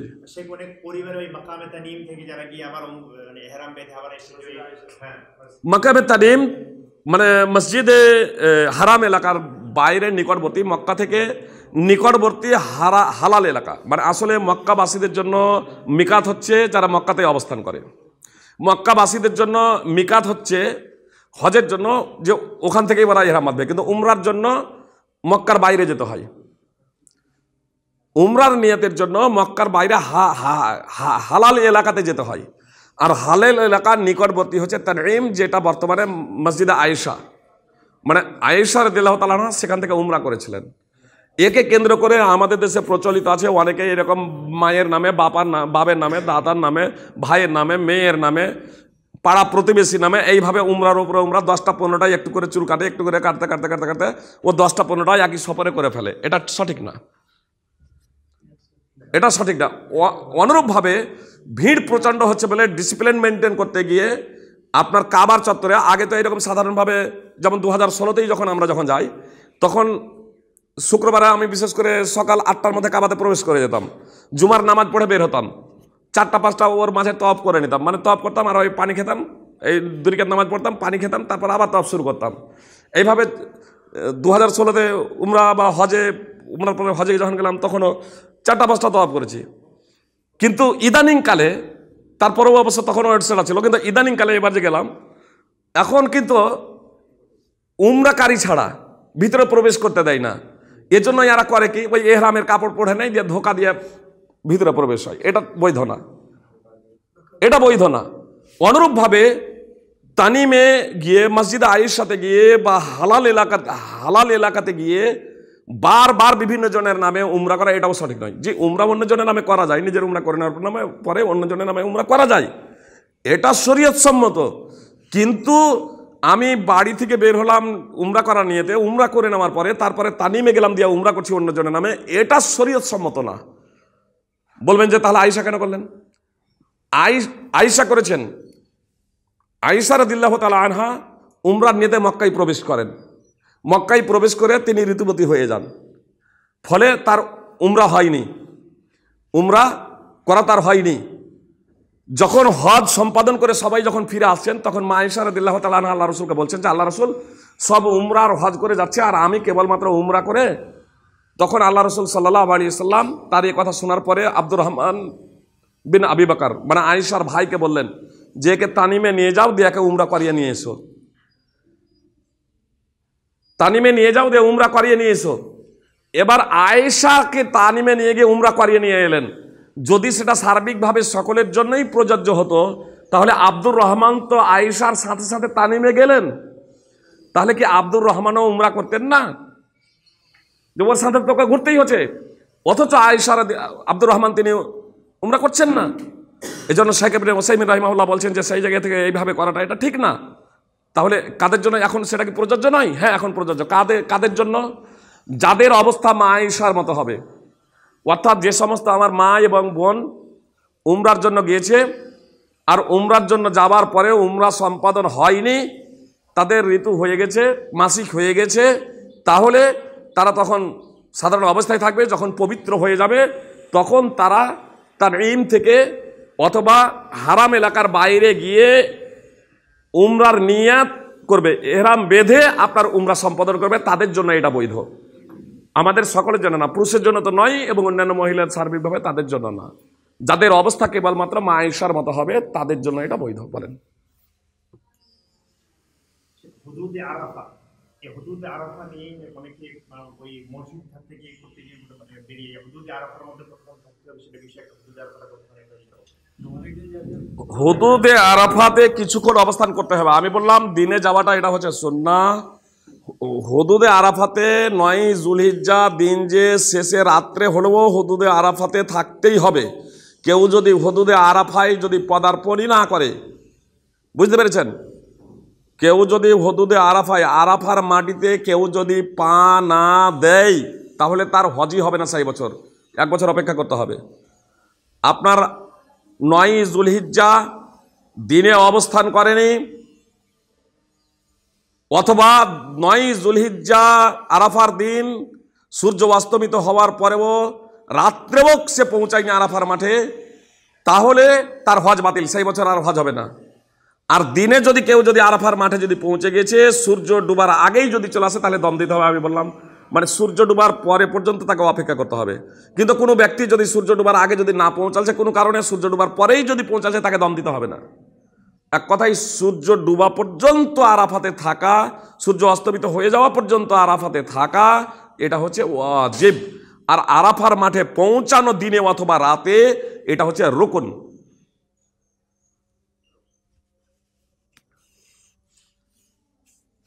আর কিছু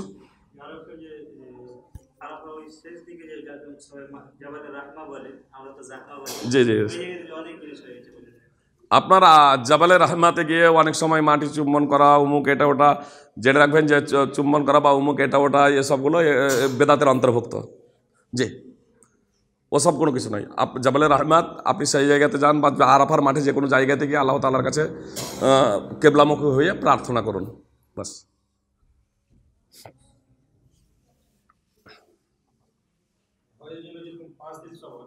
যে কোনো অসুবিধা নাই, 5 দিনও নয়, আরো কম। 9 যুলহিজ্জা, 10 যুলহিজ্জা, 11 যুলহিজ্জা, 12 যুলহিজ্জা হজ কমপ্লিট, 4 দিন।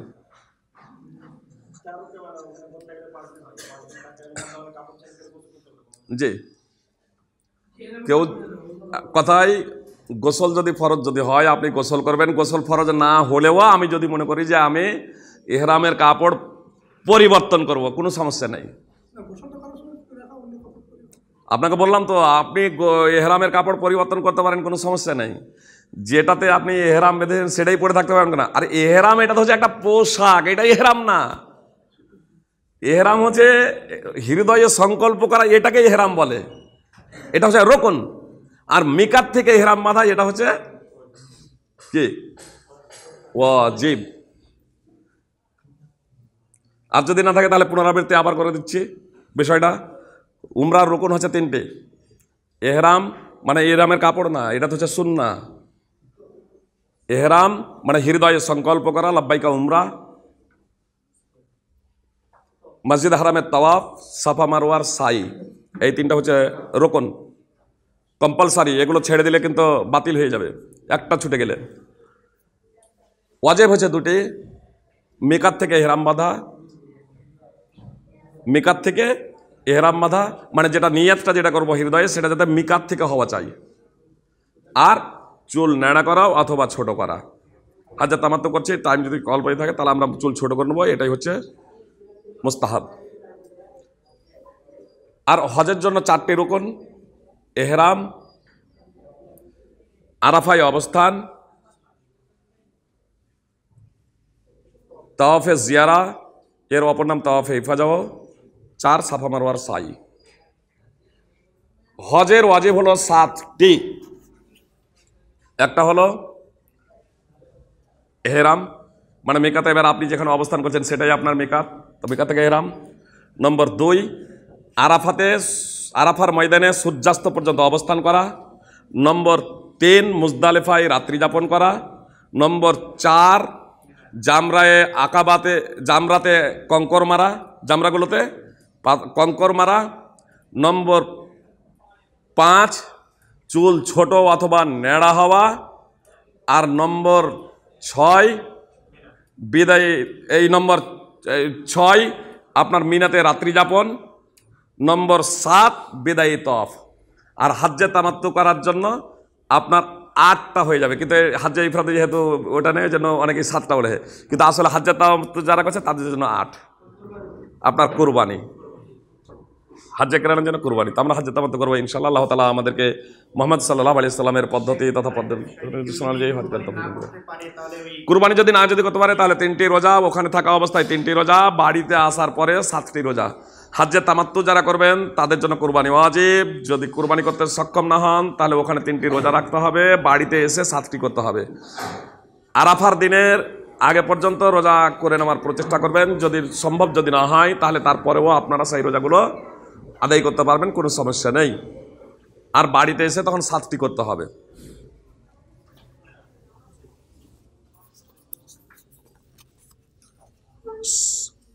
এখানেই তাহলে সমাপ্ত করছি। আল্লাহ তাআলা আমাদেরকে পবিত্র কোরআন ও সুন্নাহ অনুযায়ী হজ করার তৌফিক দান করেন।